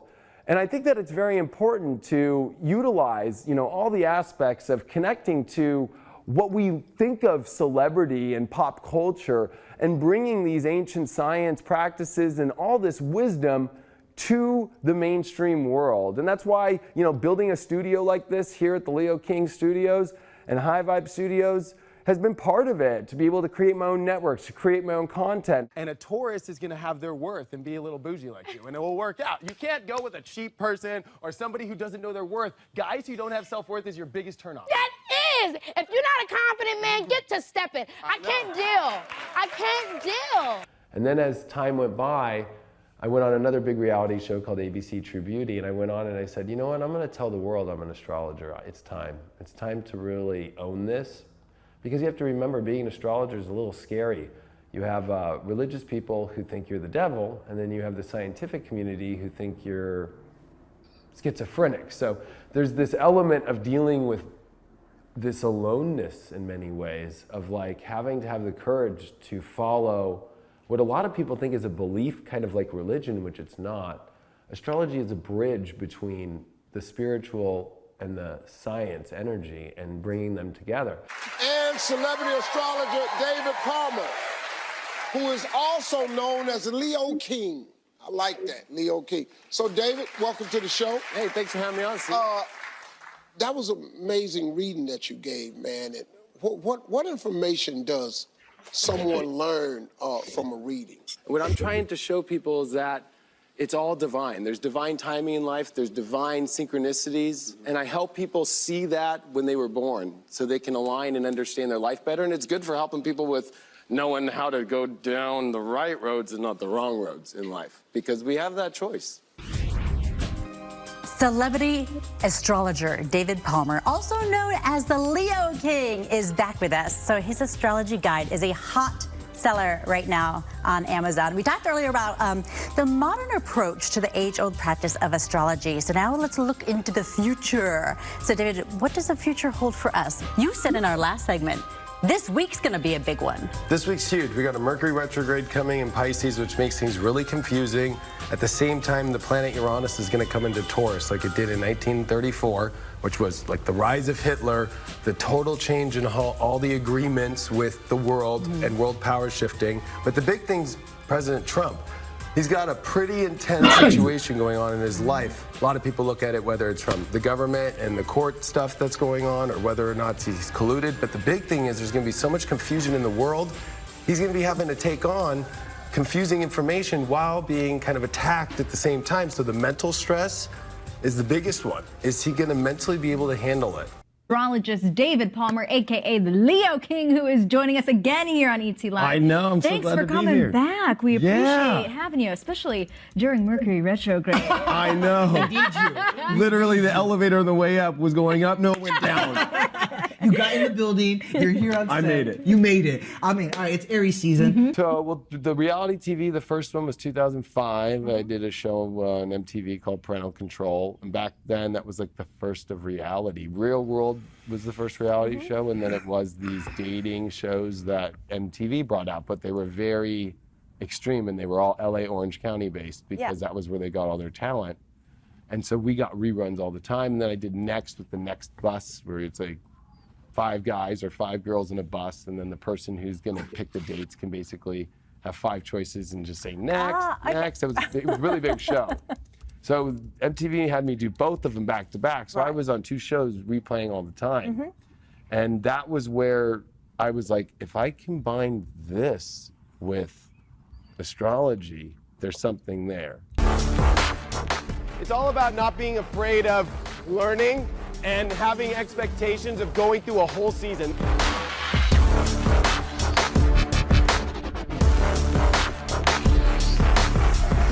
The way that my writing style is really aggressive and really fast, and I like to do that as clean as possible. I don't know if it's really like motorcycle riding. I'd say it's jet skiing, baby.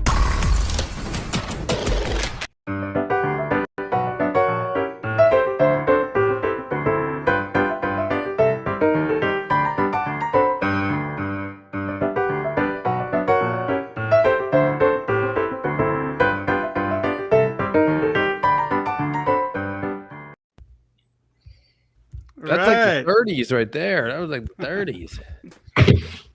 Yeah, that was nice. So you got to create one for me now. I'll give you all the footage. Put it together. I need you to boast me up for me. You have to make an EPK. Yeah, I have one. I have an EPK. I just need to. I'll send it to you. One of my I'm kidding. I'm kidding. I'm kidding because I'm so not good at like boasting myself. I'm horrible at it because I don't care. That's my problem. I need someone who cares. That's like, Scott, do this, and that was genius. Oh yeah, I mean, it's just you're like me. You have plenty of content, so it's just like kind of giving people like a narrative. Like, why is it unique?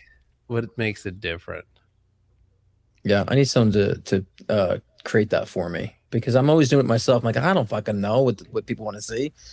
You know, I mean, I don't even know if people do like it. I mean, maybe that's a Leo thing, right? Like, well, I like myself, so I guess I have no problem to do that. So, but yeah, I don't look at it like, ooh, I really like this. It's more just like, huh, okay, I gotta. It's like marketing. Like, I gotta put it out there. Like, I did all these things. I don't have that bone. I need that bone, the marketing bone. Like, I can brand things, it's like, especially with TV, if they didn't watch it on TV. They're not watching it on the internet. So it's like by me making videos and then putting on the internet, it's like, oh, wait, like that fool did that? You know what I mean? Like, I think that's the difference. Does anybody even fucking watch TV anymore? I mean, does anybody subscribe? I do just because I'm old and I have direct TV digital baseball. Oh, well, that's different. That's different. It's different, but I'll once a game's over or something, I'll like switch and I'll check the news for a second. But no, I don't watch TV. You're right. Yeah, but majority of people, like I'm just streaming. Is like I catch everything. I'm streaming and paying like $100 on fucking subscriptions just for channels and certain shows, or I'll buy the show outright. Because I'm like, at least I own it. Right. But I do that with Apple TV stuff. Yeah, Apple TV stuff all the time, right? But I'm just saying, like, who subscribes? Like, even like us being late or on time or whatnot. I'm like, it's not TV. It's recorded. It's a built-in TiVo, YouTube. Right. Catch the replay. Can you believe TiVo even existed when then the cable boxes then came out with their own just on demand? Remember that? It was like they stole that shit. I know. They were like, oh, this is smart. All right, let's just do that. Then we'll have everybody rent it from us. And then converting, like taking them, you have to give up the box, converting it all to like DVD or converting to like VHS at that time. Oh yeah, I have those still here. So for me, I can just take. You have all my old tapes. Yeah. Oh yeah, the tapes. Yeah. So I can't believe like our cell phones. I watch like older music videos from like the 90s, 2000s. Like our cell phones have better quality than those music videos back in those days. I know. You know what I mean? Isn't that crazy? I mean, but that was taped though. I know, but I'm just saying, this is crazy. Like we have this little thing in our pocket, and we can like have HD. We stream but that's live, what makes no sense to all the war video. Like I'm like, why are they using like really old cell phones? But it's not even that because I follow this one influencer. He does technology. He took the newest iPhone 17 Pro Max this year, and then went all the way to iPhone 1 and took a picture. You don't even see a difference. Really? It's very minimal. Seriously? Interesting. Yeah, Interesting. so it's not like they've done much to it. They make us think that, of course, for video and to actually video. video. But for picture, you look at the iPhone 1, you look at the iPhone 2, 3, 4, Yeah. and you don't see a difference to the 15, 16, or 17. You can't even really tell. The You know photography. what's funny though? Like, Yeah. when we look, They it's claim funny it. when you They look claim at it's better. They claim it's when you better, look at know? like Yeah, I old mean, news. When you look at old news clips from like when there's like wars back on CNN, and like now I look, I'm like, that's a green screen. They're really fooling us. We thought they were actually there. Like we look back, right. and we've been duped by so much shit. Well, the moon You know? landing. Let's talk about the moon landing. We didn't talk about that Oh, yet. let's talk about that. Yeah. I want to know if What Neil moon landing? Armstrong's the first person No, he's Who- obviously lying. who put the camera on the moon first to have him. That's what I said. And here's the thing. I've said that myself because you know what they say. Oh, it was on one of the legs of the things. They're like, no, the cameras back then were the size of a house. They I were know. gigantic. They didn't have cameras. They were tiny. They could be on like a leg of a spaceship that was made of aluminum foil to begin with. They were aluminum foil spaceships. First of Right. all, they're aluminum foil. Well, they like colors. Yeah. And there's discrepancies with the flag. It shouldn't have been blowing that way. There's discrepancies with the lighting. The lighting shouldn't have been lit this way. Like there's so many discrepancies with that. But like I was saying to you guys before, how we were able to do it then, but how many years Right has now it been we until can't. we're doing it now?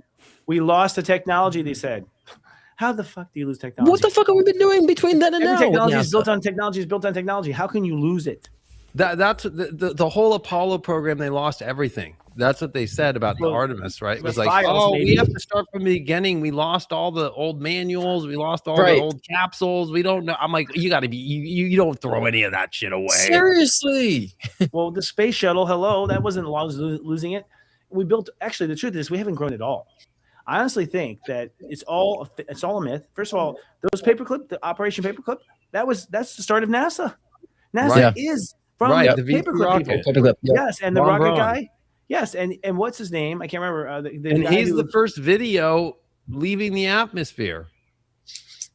But Yeah. actually, I believe that video. And then I think they were like, oh, wait, hold on. There's something we don't want people to see. There is something you don't want us to see. Allegedly, there's a black hole like on the top of the Earth and the bottom of the Earth, like a big black hole. There's a hole. The Earth and Can we actually break the Earth's atmosphere? Can we actually leave it? Is that possible? Because I think we can. The firmament. I What's believe that? in Voyager, like the Voyager program, and like the one that took pictures of Jupiter. I mean, I believe that was real. I mean, I think we did get space probes out there. I do think planets are round. I do feel like Yeah. that's the case. I mean, everything in God's world is round. I mean, you could look in your own telescope and look at the planets. So it's Yeah. like, Yeah, Yeah. of course. They're put Did out you there. guys see the video where there was like a little kid talking to the Sure, delay. What happened? astronauts? That was a weird, awkward, Oh, random you hear me? act of silence Yes, right we there can. for a moment. That's Oh, weird. That happened. But I mean, yeah, I mean, I think, are we really going for the moon? I mean, there's obviously some with the moon. I want to see the other side of it. I mean, did they say with the? I just think- yeah, the recent- pictures are out. I mean, it looks darker and it looks like had more things hit it. Looks like there's probably ice. You know why this is But- happening? It's because of really Elon There's, Musk. there's Yeah. settling up Elon there. I'm Musk. sorry.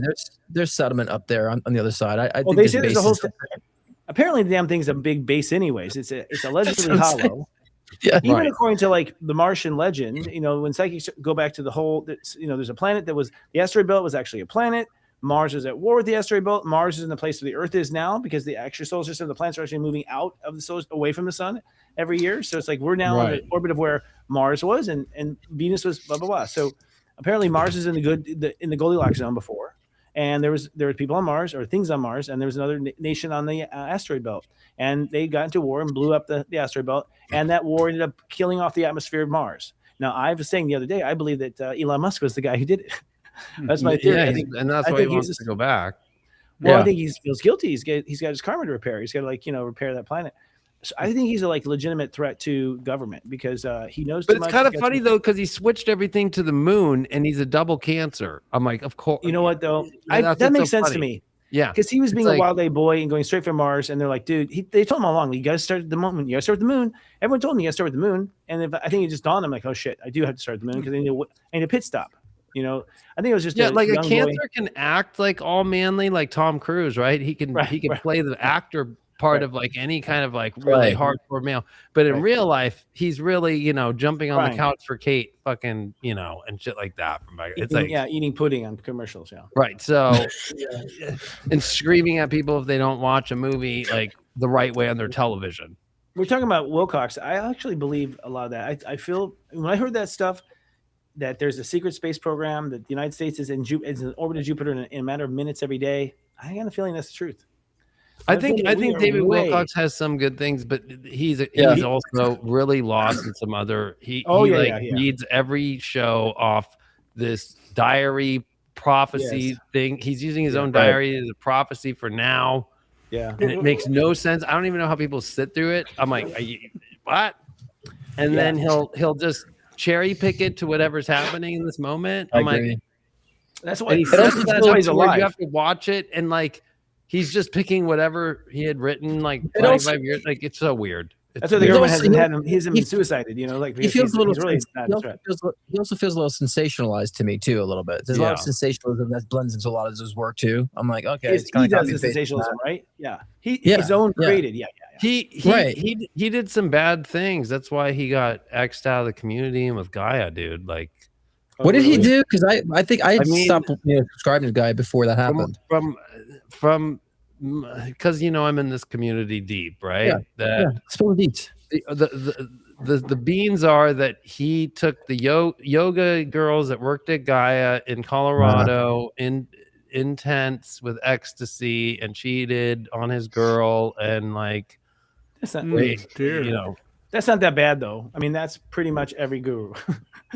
I'm not saying he was right. I mean, it's like that, and then also the bullshit, and then stealing other people's like content and claiming it was his, as far as like ideology. I remember that part.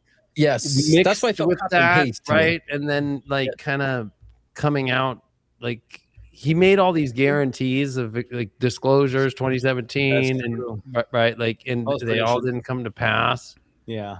So that's where ego got in the way. I think a lot of people spiritual people quite often are idiots with their ego.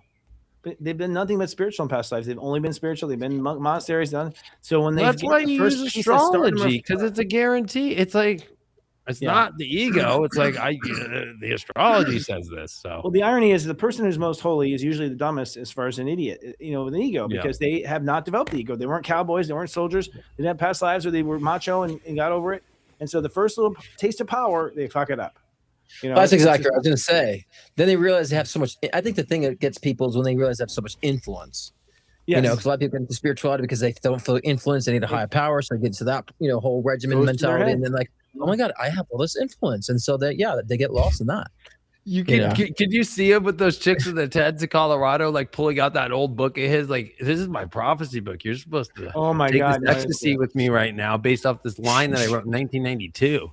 Wow.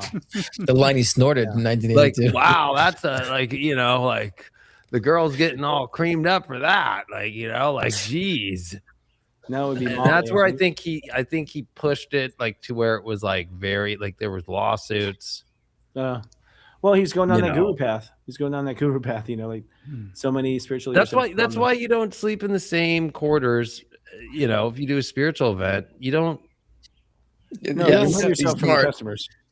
Yes. No, you make it about the work. I mean, it's like. Yeah, but there's a lot of people in spirituality that are very vulnerable, right? So especially with religion. So then they realize I have this influence and they're vulnerable, so I can kind of do what they get the God complex. You know what I mean? Oh, yeah, exactly. And they always look like kind of goofy too. These God complexes people. They don't even look like they match the title. You know what I'm saying? Like, it's odd. Well, yeah, and then David Wilcox, I don't know if you see, like, I mean, he has like 8 cameras around, and he can't figure out which camera to stay on, so he's just constantly. I know. It's like the one. Okay, we're gonna do the wide shot overlooking, but like then you're gonna go to the extreme close up, then to like your left. Yeah. So it's like he's just diddling around. It's like I'm like, oh, dude. Well, he has usefulness. Do you believe he was Edgar Casey? No, because he says he was Edgar Casey in his last life. Well, no, he's obviously failing really bad. Yeah, no, I don't get that. I don't get Edgar Casey actually did real psychic work, where this guy's failing hard. Yeah. Again, sensationalized copy and paste. Yeah. Yeah, Edgar Casey was certainly wise, but I don't know if you always carry your wisdom. Well, I think you do carry your wisdom. Well, I think to a certain degree you maintain that same level of power. You might express in a different way when you reincarnate. So I would think he would still have a heightened sense of the psychic power if he were. in this incarnation, whether he just views turned it or into not. ecstasy and we turned into ecstasy intense this time. It's like that's his power. Well, I think having That's some what- sort of original form of spirituality for him, he's a copycat of like what do these people exactly. say, and then just putting that together instead of his own original spiritual insight. I'm always- Right? It's like If you follow past lives, though, it's so funny because people usually do bounce around between like very famous to like idiot to famous. I mean, it's weird the way it's numbered. I think it's because to keep things in balance. Yeah, but to me it would be like for example, if he had that psychic power previously, this incarnation he'd probably have the complete opposite of that, or abusing it to some degree, or making it really intense and creating change. This guy just seems not so developed, like on the soul level when it comes to that ability. No, he doesn't. You know You're what I'm saying? I agree. Because you He's wouldn't have so- to phone it in. You wouldn't have to kind of like sensationalize it. You know what I mean? That's So because it just wisdom doesn't really is. develop. I mean, you look at David. You can say you just have had children. Aren't you Right. fucking amazed at how these kids know so much already? Like you're oh like, yeah, very much. Like there's it's so much kind of intelligence and over- so much like, oh my god, there's so much in there that you didn't have anything to do with, and you're just like, where's this coming from? And it's the past lives. I mean, we bring the soul and the experience right into that. I first just baby. pulled up his chart. I never knew what it was. He's a Pisces sun, Pisces Venus, What degree? Pisces his degree of the sun is 18 degrees Pisces, Huh, that's ego. That's ego right there. I'm an 18. right? See? And then his Egomaniac. Mercury retrograde in Pisces is 27, and his Oh, another Venus ego number. in Pisces is 10. In the fourth house, he's a Scorpio rising at 21 degrees. Oh, teacher. He has Saturn in Gemini. He's born 73, like you. Oh my His god. moon- Oh my god. Fuck. But his grand trine is not like Air? his misses. There's another grand trine later that year. Let's see. So he's When you were born. He's a Pisces. Yeah. Yeah, so he was the build up to the grand trine, but he didn't get it. So he's one of those guys who he's close, but it's not it. Not Yeah, I so got it. much. Okay. Yeah. Where's all wired together, the air signs. Yeah, plus Yeah. he's all Pisces like that in the fourth house. Still, there's something about our generation that's weird because it's the lowest birth rate in the entire century. Yeah. I never knew that. He has a moon in Taurus at He had a moon 12 Taurus? degrees. Yeah. Yeah. That's why he feels I In can the hang out sixth with him. house. He'd annoy me, but I hang out. His son's in the sixth or what? I would love to moon. see you guys talk to David Wilcock. In fact, he's here. Straight Don. up. That's good. I wouldn't mind talking to him. I'm going to be the unpopular one here and stand up for David Wilcock because he was talking about shit that before or when it was very unpopular. Morgan. Oh, you can't hear me. Oh, I can hear you. I hear him. I hear you. him. Weird. He's not on I my hear you. screen. I'm afraid if I refresh it. Oh, you guys can hear me. at the bottom of the Oh, screen. okay. Whatever. I bottom know of my he's not screen. showing on mine. Well, I'm going to give props to David Wilcock because Sorry, he Morgan, was talking. if I was talking on top of you, because I don't even see or hear you, so I'm afraid. Yeah, if I you're refresh talking. It'll kick Yeah, me you're out. talking You are on at the top of me. moment. Just refresh, dude. It'll bring you back in. Yeah, refresh. Because I'd say refresh. Whoa. Okay. Oh, he refreshed. Well, that was refreshing. I would say that you are correct, though, Morgan. Like when he had some came balls. in, he came in hot. But then He had courage. I think it's sad to watch somebody come in hot and Yeah. then just completely just And fall. lose it and not and continue to try and throw pasta on the wall and it ain't sticking. Yeah. Just Yeah. slowly die in front of you. I just think that he took a lot of risks to He did. put himself out there, and did. I think the other thing I like about him is that he doesn't take himself too seriously. I think, That's true. I've gotten a lot Yeah. from Yeah, but from he watching did that him on the over- backs of a lot of people. Like there was Corey Good, there was all these. I don't want to get in that whole water. Yeah, of course, you guys were closer to it. I never heard about that those controversies. It's kind of Pisces. You know, Pisces is like two fish swimming but different ways. Like there's a good Wilcox and there's a Wilcox who just undermines that good Wilcox. It's like Russell Brand. Yes. Very Yeah. good example. That's Look a, at that's a him. really good Russell Brand is analogy. the twin That undermines- is a big topic there. The Fabian connection, hey, Russell Brand. Well, I just think it's like he was at Conscious Life Expo as the headliner right after David Wilcox was the headliner that failed, right? Like everybody's like back away from David, and then it was like Russell Brand, and then right after that, then Russell Brand like kind of goes off, and then once all the sex stuff comes up, he's like a Christian now. He's Christian, yeah, Christian I know. influencer. Look, Yeah. I think when spirituality became a business, you have these people who are kind of in it, just enter it and compare it stuff. I think we have a lot of that going on in spiritual communities because it became such a big business. It became a We trend. always have.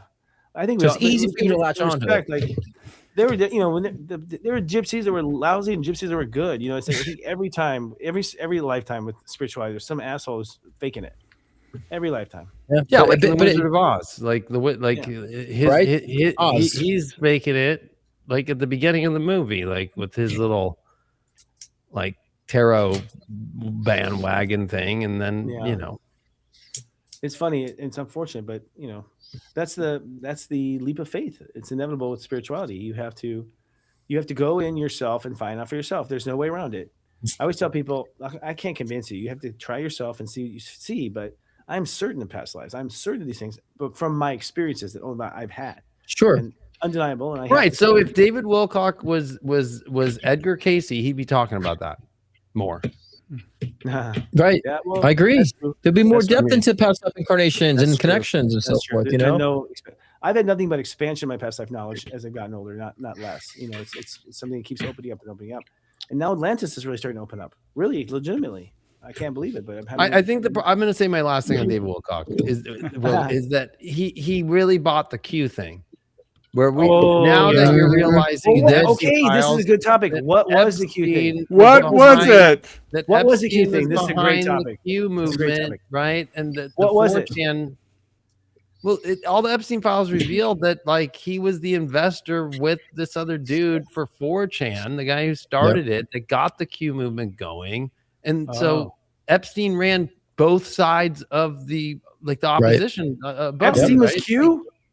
He funded the guy who started. He funded 4chan, which that's where it started, and all of that shit. And then made comments about it so he was playing both sides. Right. Wow. That was to release the truth, but then also to sway it in a direction where it doesn't exist. Correct. Right. And so when it does come out, we're looking somewhere else, and instead of where the people, I felt like the people who were put on Q are the people actually, the people who are the ones that are talking about it. I always felt. That's where Wilcock is trying to do the same thing with his own work, is trying to say like, well, the old posts from the Q page, right? Like all the Q stuff that you try to, like the dates are off, but you try to say, but this fits that. He does that with his own work, which to me is Morgan? like, you're crazy.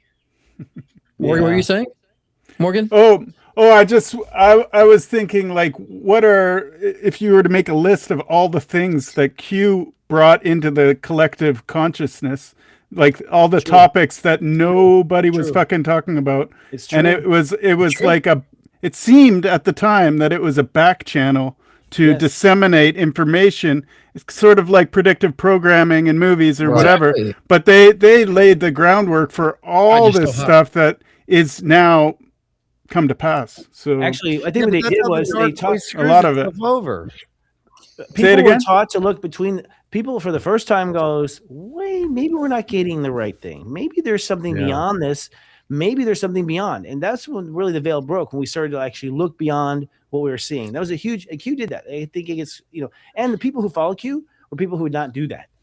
These are the people that died Christians that heard, stay within their belief structure system, and they went outside of that. I do think that PSYOP, and I agree with you, Christopher. And I think that PSYOP also was created, even though its truth was, because I think they knew it was going to come out at some point, and they were going to be, the light was going to go toward them. So I believe that they kind of premeditated setting it up to get it out first and be able to control the information. That's why I think that what its administration is in its office to control the access of this information. And so I think that's why the initial intention of doing so was. So I'm like, because I was like, and that's why. A lot of it got centered in Scottsdale in Arizona, right? Like the Q movement really got, and then guess where Charlie Kirk put TPUSA's headquarters? Exactly. What happened to him? Right. So, and Erica Kirk ended up there from every other dude's bed to Israel to back to America and everybody else's bed and a girl's bed for 2 years, right? All that's come out that she was in a lesbian relationship for 2 years, right? Like, and lying to all the Christians, right? So it's actually she's the most interesting kind of like PSYOP as well, right? Like, what do you mean? I wasn't dating anybody before I met Charlie for all this time. It's like, right.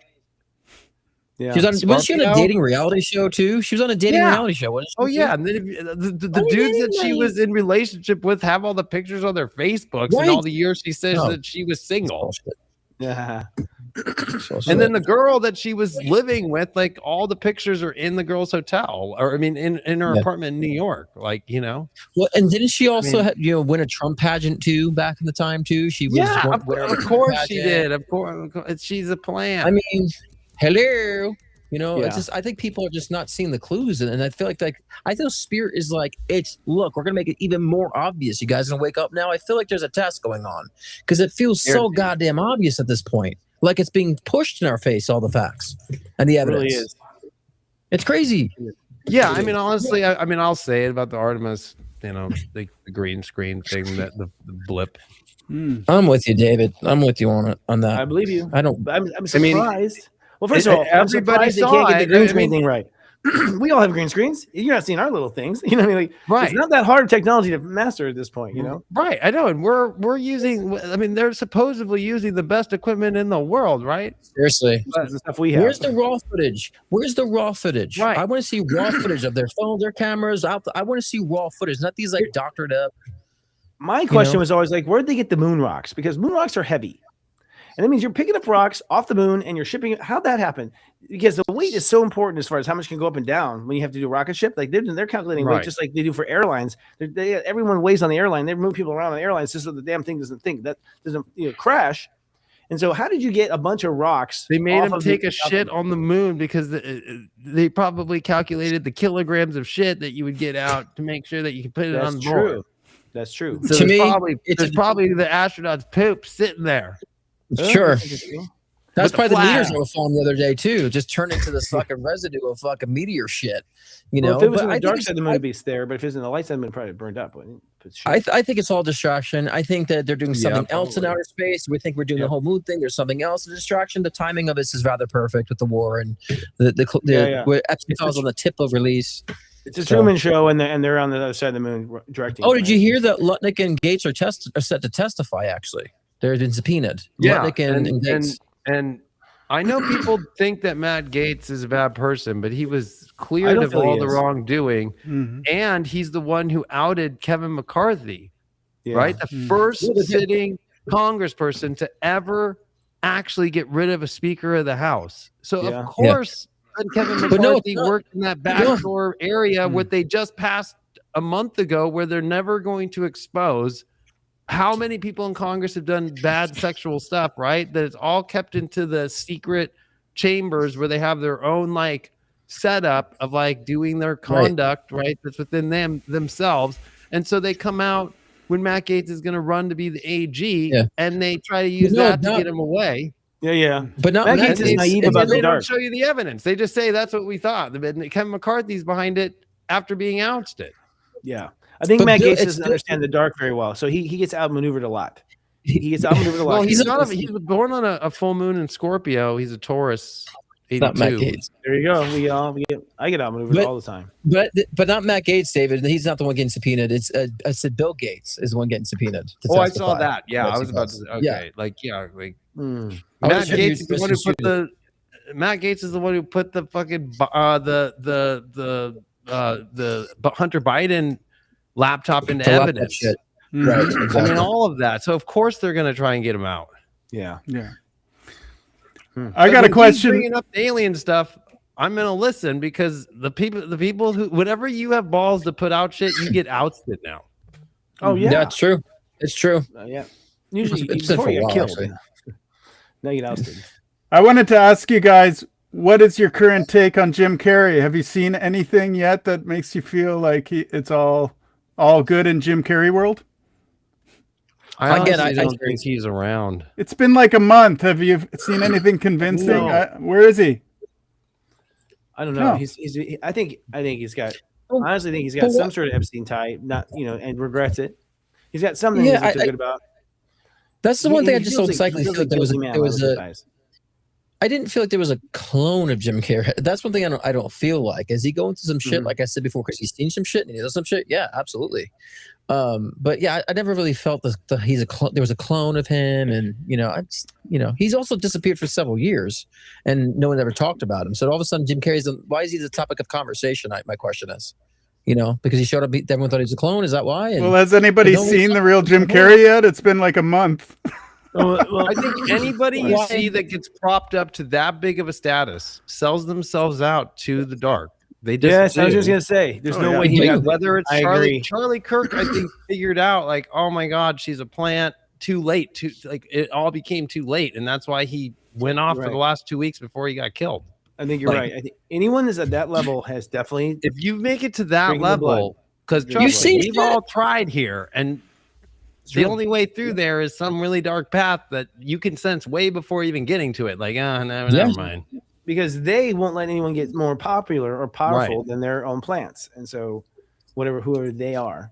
But, Why is I Jim agree. Carrey the topic though? Like, why has Jim Carrey become this like topic of focus of it? Oh, That's what I. He's like, accused. a news article It's about so weird. His name wasn't in the Epstein files. No, we were talking about it like Like they the first promised episode. that he was in there. We had the first episode. We had a story about it. I can't remember what it was. About Morgan? was that really him? Right when he showed what? up, and it's Oh, like, yeah. it doesn't look like him, and he was in France. He did not look. Yeah, like I mean, it was him. I mean, again, that's Yeah, my because I psychic saw a reason- video of like 8 months ago, and he looked the same. Like he did. and he was obviously- rehearsing. Yeah, And he was rehearsing. They said, and if it was prosthetics, the prosthetics professional said he would be like dripping after like 10 minutes, 15 minutes.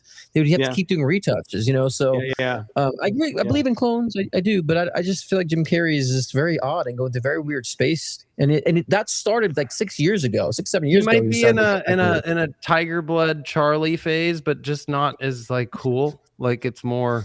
Tiger Blood Charlie face. Oh my god. Yeah, because the Charlie documentary was amazing because it was like, yeah, okay, like what happened, bro? Like, I love the way he described. He's like, well, all I could say is, you look at the menu, and I looked on the other side of the menu, and let's just say I tried everything on the menu. Yeah. Right. Like, and so He's a Virgo. and he owned it, and he He's a just was Virgo. like, yeah, I fucking got like lost on crack for a long time after Tiger Blood, and I just fucking explored my sexuality, and then I ended up fucking like quitting because they got his dealer to start taking crack out of his crack to where it was finally just pure baking soda. Like this is a true fact. Wow. That was the only way because he was like, I'm hitting this and I'm just not getting high anymore. So he finally just gave up, and it took 2.5, 3 years to do that. Wow. It's that addictive. Wow. Yeah, to where his dealer started giving him like I'm looking at just it from a straight user. baking soda, and like that's Wow. what did it. Wow. And that's system. I mean, that's Hollywood too. And it's Right, but like Charlie Sheen is another person who you would think would be on it, but obviously not, right? Like he came out against the system too.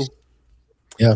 Yeah. Right. He Also, also- he's got I'll this never very good- forget because you and So I them taking- were taking doing advantage of shows boys when on he sets and came. stuff, though. We were together doing shows, Chris, when he did that. And I'll never forget him smoking a fucking cigarette on fucking national news, CBS, Right. like his interview in his living room. Like, I'm fucking full of Tiger Blood, bitch. Like, I'll pound 50-pound rocks. Like, like I'm just like, You're high. Winning. I was like that. Yeah, winning. Like that Winning. was that. And honestly, we were in the Great Recession. Like it was, everybody was so lame. And it was Yeah. like Charlie was like a bright light at that moment of just like somebody He was being refreshing. real. Because he wasn't following the script, and so it was refreshing. Yeah, It was, yeah. It was improv. It was nice. We were finally getting original content. And I think Jim Carrey didn't follow the script. Yeah. Or he was compromised a long time ago and put in all these movies that are iconic, that are like presenting the idea that we're living in a simulation, like the Truman Show, or That's like true, I actually. mean, That's a good he point. was in all those movies that were That's true. kind of coming circling back around. But that's because of his father. I think David Icke. He got all that from his father. You know, his David parents. David Icke has been exposing all this shit for decades. I don't know if you I guys know. follow David Icke. That He's been David to follow, not David Wilcock, because David Icke. David Icke. Yeah, no, David Wilcox. No, David Icke is genius. I mean, he's just Yeah. brilliant. I mean, on every level, and he's predicted a lot of these things. You know, I think he's the positive side of what's his face, Alex Jones, so to speak. Well, and so- honestly, but I Alex think- Jones kind of took from the idea of David Icke. I David believe has a so. British accent, and so we thought he was more intelligent. Because I mean- David Icke was doing it in the I 80s could- and was a famous sportscaster, and then got Oh, put on no. that talk show, and he wore all teal and saying this is a spiritual color to wear. Started Yeah. bringing all He this got stuff up mocked, man. spiritually, and then they Yep. outed him, Yep. and then he just sold out arenas for 30 years straight and Yep. made DVDs, and then Alex Jones came up with that idea of like, I'm gonna do that, and That's what I'm He's saying. the So, like, to me, I American always media. feel like David Icke was a very true source of information and knowledge. Oh yeah. You know, that's I wonder a what his lot of source people is. I don't know. What do you think about Joe Rogan admitting on his show last week that he was in in Utah, hunting when Charlie Kirk's death happened, but he forgot to remember he was live on air when Charlie Kirk died? Well, so he made a big whoa. I don't think I Right? get So, that. like, if you go look up the moment Charlie Kirk died, he's live on air and it comes through and he talks about it. I forgot the guest. It's a big guest. Wait, so it had been pre-recorded, is what you're saying, or? Well, yeah, he had a blip where then he was saying, right. I was in Utah that day when he died. I was hunting. And no, I wasn't anywhere near close to where the shot was. But then everybody went, what do you mean, dude? You're the guy who they show all over the news for those 2 days of like the moment it happened, because you're the biggest podcast in the world. I don't know, man. Live saying Charlie Kirk just died. So which one is it? Whatever Mockingbird put in his head. I bet you he's been nabbed. I mean, he's too big. He's so big, he's a threat. That's a big warning sign right there. He's waking up at 4 a.m. and his agent's taking him out for reprogramming is what's happening. I mean, Or the fact that Trump just dumped Tucker Carlson completely this week. What? They broke up with Tucker. Well, Tucker's been like Tucker's going going after I don't like Tucker. He's a Taurus even. I don't like him. I don't believe him. I don't believe really. I don't believe when he says his sincerity is false. It's false sincerity. I don't know. I don't mind him. I like his I don't mind intelligence. him either. I don't mind him either. I just think right now, he's a little lost on what to believe. So I think he's in his own personal battle of like what he really believes. This is your honest He's kind of simple. It's like, dude, come on. You haven't thought about this for 1 minute? He's a Taurus, bro. The Taurus moon, dude. At the end of Taurus, And Christian, like super Christian, and raised in a very well. closed mind. If that's what he says, right? This is the thing about all I don't feel that's valid. the weird MAGA version, like that. Most of them just all became Christians, right? Well, yeah. Well, that's even crutch, Joe Rogan, right, talks about it now. There's It's something like, about that. Yeah. Well, yeah, it's actually is something about. Like, what about the woman who did the tarot card, did the angel cards, or even yesterday, Alex Jones called for Trump to get the 25th Amendment. I was just about to mention that. I was just about to say that. Yeah, it's like, I mean, I was saying, I think we said this before the show. I'm like, Alex if Jones it's just that did that? bad, yeah. Well, Alex Jones is calling for the 25th Amendment to Trump. Yeah, It's straight pretty up, bad. like, and that he's lost his marbles, and that they need to pull him out and get JD Vance in there now. I don't feel he's lost his marbles. Hey, does anybody know the Bill Hicks thing about Alex Jones? Have you seen this comedian Bill I've seen Hicks? Like that not watching Alex Jones, well, there's the whole thing too about Alex Jones losing all that weight over the last couple of years, right? And then they replaced him with him. Yeah, go look at a video of Bill Hicks. He died when he was 32. Morgan, the thing's so loud. Your mic. Oh, sorry. Yeah. Yeah. You don't have to talk. Yeah. Yeah, but you have to remember, and this is ironic, right? Tucker's dad was CIA. Oh shit! Really? Alex Jones' dad was in the military intelligence. You know what? It was Jim Morrison, huh? From what I hear, the CIA use their own children.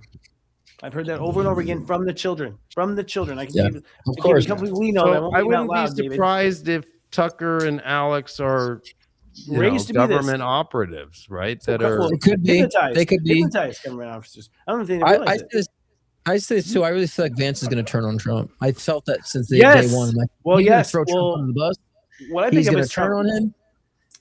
Because I feel Vance is such an opportunist. So he's like, I'll go along with Trump for a while. I agree with you. Me But and him are 10 days apart, and we have the same chart, and he's a double Leo, 12th sign like me, and we're just 10 days apart, and I progressed into his birthday when I was 10 years old. So don't start going there about him. He's not. If anything, he's the spiritual light in that whole thing because he's gone against the war. He's back. This is our first gentleman's bet. This is our first gentleman's bet because I think we're all onto something, but we all got it wrong. I personally think that Vance will turn on Trump when he passes and just reverse everything. And I think he will be like a Hitler. He's going to just go crazy with his power. If you get his emails, I'm on his list. I get on everyone's list. His emails are like, geez, he just goes off on rants. He's got this like killer. Yeah, but I'm telling you, Vance, I'm telling they you. don't. I've seen if you've I think seen the you're right. background, they don't do any of that. They have these girls that sit next to them with laptops and do all Yeah, of it's it. somebody else doing that. Yeah, but I definitely Well, feel he's going to turn on Trump. still. But that might be the And good then thing, they David. use AI now of the MAGA like intensity and just automate it. Yeah, it's all I automated believe stuff. I believe that's true. And he's but not I- providing I- half I'm, of it. I'm saying as a Psychic sense, double he's gonna Leo, right? Yeah, that can With be good the or same bad. astrology, the same planets. Zero can be good or bad. You know, that's the interesting thing about Right. astrology. You can have the same chart and the person is a total asshole. I mean, that's true, but he doesn't have a moon in Taurus like But me. He's in David, Libra. But We're David, not associated. David, You're obviously if- the good one, David, David. Don't worry. But David, No, I know if he that. I'm just saying that I just know his chart. He has Venus Right. square. Yes. He has Sun But square David- Saturn too. He's But you can he's not gonna. If you choose fear, it becomes a different chart.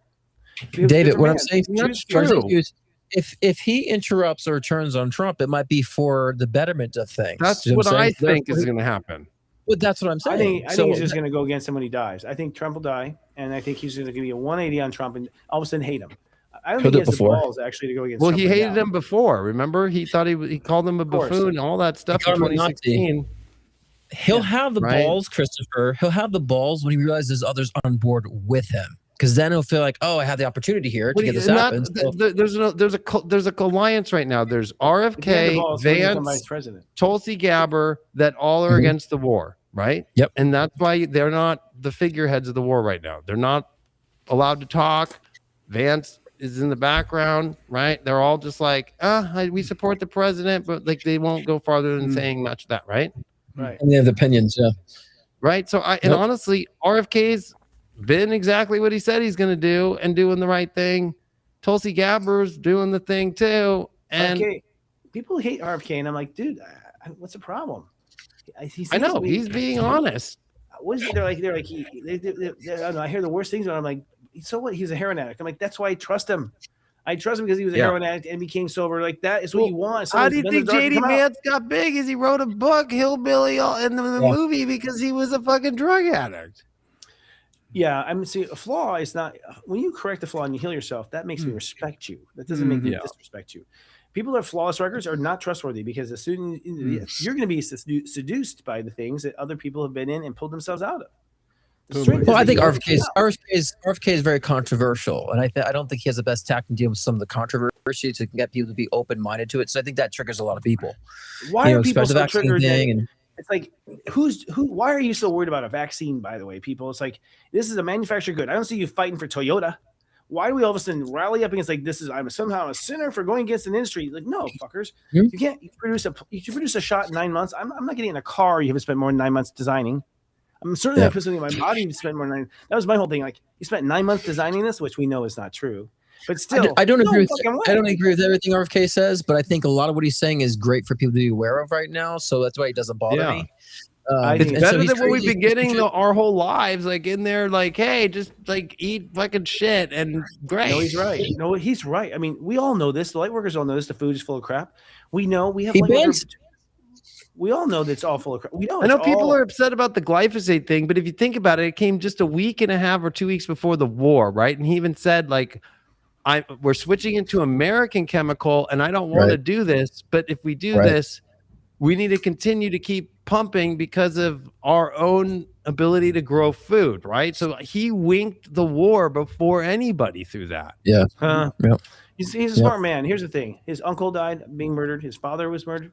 There's karma to pay for that. There's karma to pay for that. This, he's gonna find that the Kennedy family will be somehow repaid, and it might be that this guy who can't You can't win every battle in a war like against food, vaccines, right? So he had to go. You have to pick your battles. on everything We're at not once. going to change the whole entire glyphosate issue while we're going to have a war that's going to cut Right. off all Yep. the food from the rest of the world, and we're going to have to grow our own.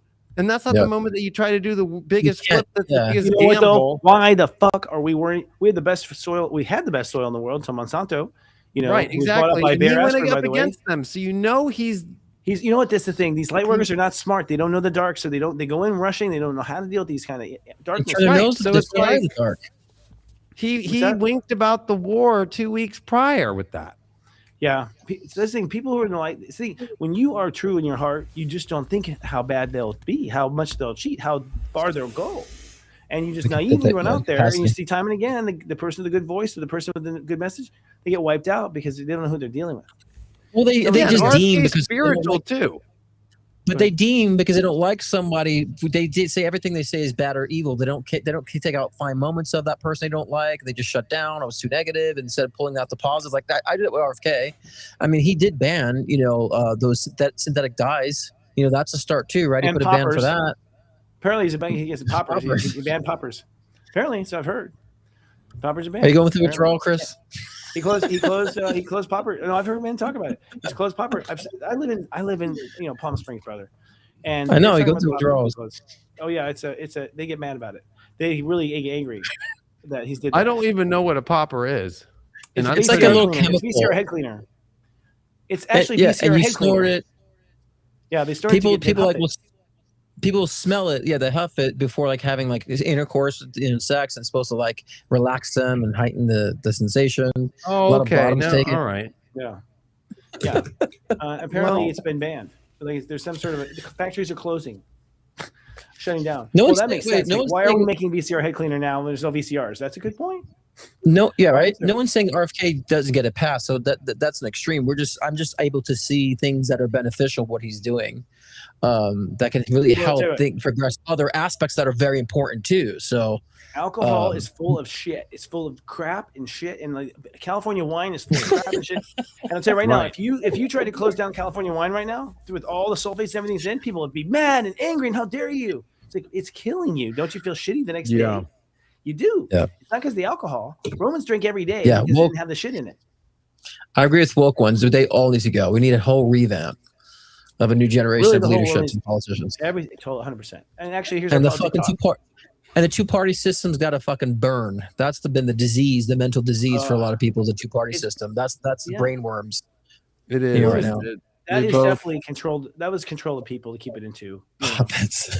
It was. Hmm. No, it was. I'm doubting. Every time there's a Really third party, and they squash it out. Like media rallies against it. Everything rallies against that third party.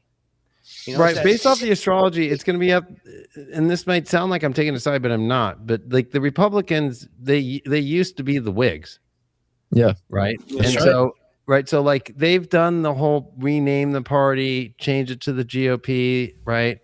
Right. But the Democrats have never changed that since the Democratic Republican Party of Thomas Jefferson. Right. Yeah. So like the problem based off the if you look at the chart of when the Democratic Party started, it's yeah? at the end. It's It's the end of his actually a life. worse chart than like I do the believe- Buddha, well- right. So Look, I've seen things flock. I was Democratic for on that party for a while time. I saw the people who are rational and cared for life. I'm talking about birthrights here. I'm not talking about baby abortions. People who actually care about life. I've seen in the Democrat Party that they're whatever they believe. It doesn't. If they believe this, then your life doesn't matter if you're going against this belief. Like Yeah. they've gotten radical about but the beliefs. Like you're with Republicans this, do you're that with too if you're not Christian. Christians, the same shit. That's human. That's You know. human nature. Well, no, Christians That's go. where they Christians don't do both shit are about that. fucked up, Christians is count like, on Christians count on Unless you God to take care of follow it. this side's protocol, then you're a bad person, and we're not going to help you. The You Christians know. count on God to do it. They don't actually get their hands dirty. They're like, God will take care of him. He's going to hell. But Democrats are like, we're going to rig it. Like it's a different philosophy. Take it on your own hands. I only saw it in my lifetime. It wasn't that way when I was growing up. Jimmy Carter was a Democrat. I thought he was an amazing president as a kid. Even I admired him as a Reagan president. was a Democrat, then Right, turned yeah. Republican. Before, yeah. So was Yep, so was that's Trump. right. So it's Trump. Right. Yeah. So I mean, we just haven't seen the flip to the other side, Republican and Democrat, because that's Civil War karma. I believe that, and That's someone told me Civil War this. karma, because that at the back of every Republican's mind is that if you're a Democrat, you support slavery, which they support having illegal immigrants here to get paid nothing and get treated like slaves. So when did it switch? The same It way. switched- I think FDR switched it. I think FDR, somewhere on FDR and his wife, they somehow. Well, because Basically, he was they the became longest Democrats. four-term president. Wasn't he packed the Republican Supreme first? Court, right? That the United States Supreme Court said you cannot add any more people. Then they went in, and he's the one who packed the court changed everything. Yep. Ran up, right? And then so his uncle Teddy actually was president prior to that, Teddy Roosevelt. So that family had yeah, some sort of grip on, but he was a hardcore Republican who was a war, the Rough Riders, and used to ride his horse in. And well, I think Franklin was a Republican before he ran for president, just like Trump. I think he switched over. Yeah, he was a Republican person. Roosevelt was, but he was the Democrat. I mean, initially, right? Yeah. But he's saying he was Republican. I don't know if Roosevelt was a Republican. He became a It's Democrat. It's not the same family line. Like they have the same last name and they're definitely connected, but they're not like they weren't like hanging out. But I'm pretty sure. So I do think it was FDR that was a Republican, became a Democrat, and then suddenly the Democrats became known for what was Republican values. I think it was him. I think so. I think was the civil rights movement what made the party shift. So the civil rights movement. It was after JFK's death, right? Which we all know. Like, of course, the VP did it. Rights did it. And during the Civil Rights Act, it was the Republicans that passed it in the House and the Senate. Right? Democrats voted no. Yeah. And so the Democrat president had to sign that bill, right? Because, right, and that's what made then the rebel flag in the South became so big in the 70s and 80s and all that, because that was the fuck you to. That's when that's when a lot of Democrats left. That was a Democrat that signed it, but the Republicans are the ones that signed it in the House and Senate, and the Democrats didn't vote, and even the ones in the South tried to block it, and they blocked that vote for months upon months. Like it was like almost a year. So it was the Republicans that passed the civil rights movement.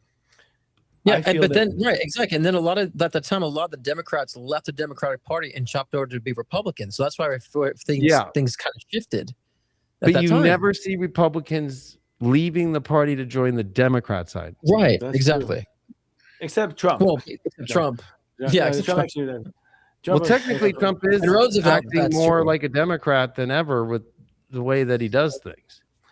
We have to learn. He's actually really liberal if you think about it, right? Like, if you think of like the Bushes, they're all in the same family, right? Like, and I'm not voting for Chelsea ever. Well, every president is except for Van Buren because he's Dutch. Right? Oh, yeah. So I'm in that line. All of them are my family. I have some Dutch in me too. Well, I'm not talking about that. I'm saying I'm in all the presidents' same line with my ancestors on my dad, white boy side. Oh, Mayflower family, right? Direct descendant. So what do you guys think about like they're all my cousins and uncles. Interesting. Even Obama is one of my 17th. Well, Trump is my 13th cousin first removed. Yeah. Wow. What were you saying, Morgan? Who's what? Would you say? I was just going to say, circling back to David Wilcock, one of the things that him and Q was saying was that when JFK was assassinated, that there was an alliance of military people who saw this big plan that was going towards globalization and global currency and contact tracing and all that shit. Israel having a nuclear weapon is why he got assassinated too. But they said in all those papers was that that Trump was actually back then was primed, and he was buddies with JFK Jr., right? They were buddies, and that he was primed for like decades to fulfill this role to take down the globalists and all that stuff. The deep state, take down the deep state. Yeah, I do believe. The reason why Q resonated because it resonates. If we have our psychic abilities as humans, there's a lot of truth there. There's a lot of truth there, and that's how it is. They really mess with us because they give us a half truth, and half truth is very difficult. Half truths are very difficult because if you say half of it's true and just the last part is a lie, we're just not sophisticated as psychics yet to determine. Now I can determine it if I concentrate. But that's a cult. I'm saying that's what cult masterminders they do. They like to feel the truth. They feel the truth. They got them, and they just wrap it in lies, and that's a cult mentality. Yeah, it's They like use the letter Q and like the whole number 17, and they try to use a lot of like old Kabbalah stuff, but they're using the wrong language. Like there is no Q in Latin. I didn't even know that. Right? Yeah. So like if you look at the Unicodes of, you can look up the Latin language, it's not just words. Whole entire systems of life are based off these characters. Yeah. Right? So like when you look up like Neptune, right? Like it's psi, PSI, and that's where this whole like with the psychics now, like the psi, yeah, right? That they're all remote viewing and stuff. That's all part of that glyph. And that's all the Unicode that deals with it. So the cute thing is also misleading people in how to do it off the wrong language. Right. Then it's even weirder that the British intelligence is Q. No, were they? And see, you can look it up. Type in like CNN, like CIA Q. There's always been a CIA Q department. The Brits have always tried to outsmart the world. That's always been their war thing. Always. They've always tried to outsmart the world, trick the world. And it's an astrologer who started it, John Dee, who was Agent 007. That's what his secret code was to Queen Elizabeth. Yep. Back in the 1500s. James Bond was based on a lot of truth. Yeah. Like I've always been a person who pays attention to the people who are not allowed to talk. Virtually anyone who talked about Q on the internet was completely blacklisted during that era, off of YouTube, off of everything. But do you think it was just but if it was all a psyop, that would be what you do. You would create the intent. You would create that myth that you're gonna, disappear in the night if you use it. But it doesn't. When you said Morgan, I'm like, yeah, there were a lot, but there was a lot that we're talking about Q that were still on, and like that was always coming up to me. So I'm like, why are these getting banned and shadow banned? But these specific ones are still running rampage and talking about the Q thing. Yeah, they really did the whole ramp up in 2020 during COVID. Yeah. Oh, totally. Right. Yeah. Well, I think it's the same. It's Q shaman, remember, and that he's the plan. It was perfect because, look, we all can agree that COVID was some sort of planned thing, and guaranteed. I think the human population was like, something's fishy about this, and so if you put in an answer to why it's fishy, you're gonna win that. You're gonna win that vote. Because it's a pandemic. It's a pandemic, but it's also real too. So because it's a pandemic that it didn't exist at all. I'm like, no, COVID is real. I had it 3 times, but it's also a pandemic. It was manufactured. Manufactured. Yes, I think people's breathings. Christopher, like if you think of like the whole like I can't breathe shit with George Floyd and all these other things, like the themes I can't breathe and COVID affected breathing. Like it was very parallel of the narratives of I can't breathe and COVID affected breathing, and you know what I mean? Well, I know. George Floyd ate all of his fentanyl, right? Yeah, but what was the phrase? That's how he died. But what I'm saying is then the whole fentanyl deaths began the spike in 2020. And then it's like hundreds of thousands, a million people died in America over that 3 years on fentanyl. That's weird. Yeah. And that's the other thing too. We'll just say it. CIA has been known to be the ones bringing the drugs into our country. Right. And they were. So how does our drug supply get and they used all of a sudden? The 2003 Iraq war all the way into the 2010s to go get all the poppy to make the OxyContin. Yes. Then they pulled it from the shelves from people. Then they gave them heroin. Then they gave them fentanyl, and there was no heroin to be found. No. Then they give them OxyContin. Right. They make it a legit. They take the crop and they make it a legit pain medicine, and the whole country gets addicted to that pain medicine. Right. So it was if you think about it, like the Bushes, like especially with Dick Cheney, like that whole operation was insane. What they pulled off for themselves and their buddies and all the stuff we see now. But I'm just like to go back. I was saying the whole narrative is like I can't breathe. I just think they infiltrate things. Right? No. It's so keep saying it. That was cute. Oh yeah, it's such bad Hollywood writing. You're right. It's bad Hollywood writing. It's just so But is anybody paying attention? But that in conjunction with COVID, it's like it was all about the breathing shit. Back then, it was right before they put masks on everybody. But it was also you were supposed to quarantine, right? Nobody, if you were smart, you didn't. I think they were trying to. I think they were trying to hypnotize us for George Floyd in America. It didn't matter. it was partly to hypnotize us, like to put us in this spell that we believe we're going to die. Like I said, you had nothing but commercials that you're going to die of something from drug commercials for years, being talked into us being sick, right? But take this medicine. What better way than to hypnotize us into creating that for ourselves by chanting, Correct. I can't read these protests. Yeah. Like, just get it in people's consciousness. It becomes a mantra, you know? Because they know that what people believe becomes reality. And if you can hijack their beliefs, is what religion is. If you hijack beliefs, you can hijack the world. If they all believe in the same thing, then they're all going to be turning into puppets that manifest what you want them to manifest. That was disgusting. Yeah. Right. So I think disgusting. What we've seen in Iran is a puppet, and they haven't. All they say is that his son has taken over as the Ayatollah, but that he's in bed and then he's incapacitated. That we're about to see a puppet there again, right?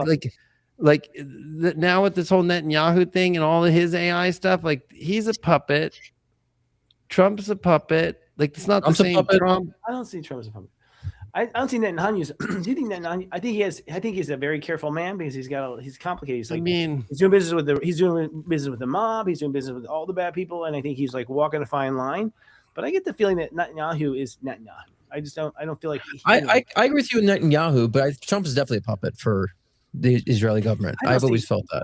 Who can control Trump? No, we can't. No one can. I don't believe he's a puppet. You can't control this puppet. This guy, I mean, come he on, just can't be in the room. He's influenced. He's influenced. If you look like his daughter, he might be influenced. Well, he might be. I'm saying that with Trump, it's like the whole idea of the Epstein files and the whole like honeypot thing. He's the poster boy for that. Who is Trump? Look, the reason why Christopher, I was saying that about Trump, right, is because look at all they had. They're fluffing with all these fake awards. Right, just do all this. We'll put you on. Make you the best president ever, and so that's why I feel like he's heavily influenced and a puppet. Otherwise, you have to keep appeasing with this stupid award. Create this. What is it? America First award they just created for him to make him feel good. I'm putting Trump on I'm putting on a pedestal of being this great leader. I'm just saying he just seems like he's impossible to manage. Like I just don't. But that's how they're. My point is that's how they're managing him. They're feeding his ego, so he'd be the bad guy, the front man for all this agenda. Right? Could be. And so he's getting what he wants out of the process. So that's why I feel like they're managing him, how they're influencing him. You know. Well, and he's got a lot of cancer in his chart, even though he's a Uranian guy, and his daughter married Jared Kushner. That's fishy, right? If you think about the threats to him, it would be his family, right? And that's true. If you think about it, it's like you can keep your life, and the way that they rigged the election to make sure that he would lose, so his ego would be so pissed, even though he knew he won. That was intentional, to then get him to have to sign away. Like, we'll make you president again. You can keep your life down here in Florida and keep your Mar-a-Lago and do what you want to the White House, but you have to do this Iran war. You have to do this, and that's the way in. And you can keep your money with all the banks. You're right. You're right. Yeah, I don't believe for a minute the war is his stuff. I don't think he had. Correct, but I'm just saying that he sold out. Yes, I agree. So David, yeah, exactly. Scott, David just proved it right. He is a puppet there. He is. With the war in the military, I'm telling you. He is. But I'll tell you, Kennedy's, they talk about it in their diaries and things like that. You know, the military disobeyed orders many times that Kennedy had. The military thinks it. Well, that I think the biggest thing that I think will uncover more than aliens is the secret parts of our government that operate. Yes. That is military based, that is got alien technology, and that does not work for the good. And that's what the deep state really is. And then Q really brought to light, actually. Q brought that to light. Like, oh, there's this, you know, there's these people that stay all the time, and they're going to decide who has the football briefcase or whatever. That was the whole thing that, that Biden never got the football briefcase or whatever, which is a good thing. Right. You know, he would have molested I feel the true deep state, like you're saying, is on his bike with that. I think they're just antagonizing, saying like, yeah, come find us out. They want us to try to catch them. I feel like it's gotten to that point because I feel teased by them, right? I feel like they're dangling. Yeah, I agree with you. I agree with you. I think their ego wants to a little pop. They're tired of being secret. Yeah. It's like they put themselves in the movies. They put themselves in these things because they're tired of being secret. They're so tired of being secret. They want to tell everyone they have the power and. They can't help but their hubris but to do it. Say it. Yeah. I think the problem with Trump, based off his astrology, is a Gemini with a North Node Gemini in the 10th with Uranus and conjunct being born Uranus on a lunar eclipse in Sag with a South Node in Sag is truth. And so what is not true, Uranus and Gemini with Pluto is going to bring out with him. He's got a 29 degree. We talked 29 degrees at the beginning of the show. He's got a 29 degree Leo rising. Right. Yeah. And Uranus is squaring it right now. I mean, 29 can go off the edge. We talked about that. 29 can go off the edge. They can go overboard, and boy. And he's got Regulus conjunct it as well. And that's the great fall. Like that's always a guaranteed. If you're not on the right side of spirituality and doing the lion's true heart, you will have a great fall. But I will still today argue that he is a spiritual actor that played the role for heaven. That's why he always says central casting. I think he's a disruptor. He was. I mean, the fact that Pete Hegseth is the now the Secretary of War, right? Like going back to that, right? With his fucking tattoos of like, let's go back to the holy wars and be fucking on the old quest and shit. Like that's. But it makes sense that we close the Age of Pisces with the holy wars again, right? Like it seems like that's what I think's happening. Is I actually think Trump's playing Netanyahu in the end. I do too, actually. I think he plays an idiot because the Christians want that, the Muslims want that. I think the Christians and the Muslims are working together more. Actually, that's what the message from Iran was yesterday. Was that the Christians and the Muslims need to get out of the Zionist cabal, and all they actually said that in their fucking thing publicly. But the news won't read it out loud. Yeah, what is news anyway? Propaganda. We don't have anything. All right, guys. With that said, it's time for me to go out. That was a great show, though. Next week, folks. Next week, you'll have to buy tickets to see backstage because we've got everything setting up. We'll talk about it. We get back. Ours will be in Aries, so it'll happen. Yeah. I want to say that we've had a solid over 400 people staying through this entire after show. That's great. Thanks. Awesome. 400 bots guys watching us. They're not bots, well. 400 AI agents taking down everyone. We'll call them independent thinkers. I like it. Oh, interesting. Independent thinkers. I think that it would be good, you guys, in the backstage to have a little bit of engagement with all these people who are just flooding the comments constantly. It's let me tell you guys, we're built an environment for it. So if you get a backstage pass, you'll have actually a community that's behind the firewall. You have an identity. And actually, you have places where you can chat, different topics. People can give their opinions. It's not going to just be backstage as far as watch a show and go. It's, hey, we're all people that are thinking like this. And if you want to hang around and talk about it, do. Hopefully people will meet each other that believe in the same things. I mean, I think the future is going to be private communities, and this will be one of them, the LOL. Nice little button on that. Nice little stamp of that there. I agree. Yeah. Okay. Thank you. All right, you guys. Keep it real. All right. Good night, everybody. Thank you for staying on. Good night. Adios. Got it. Keep it real. See you next week. Yeah, I'll see you next week.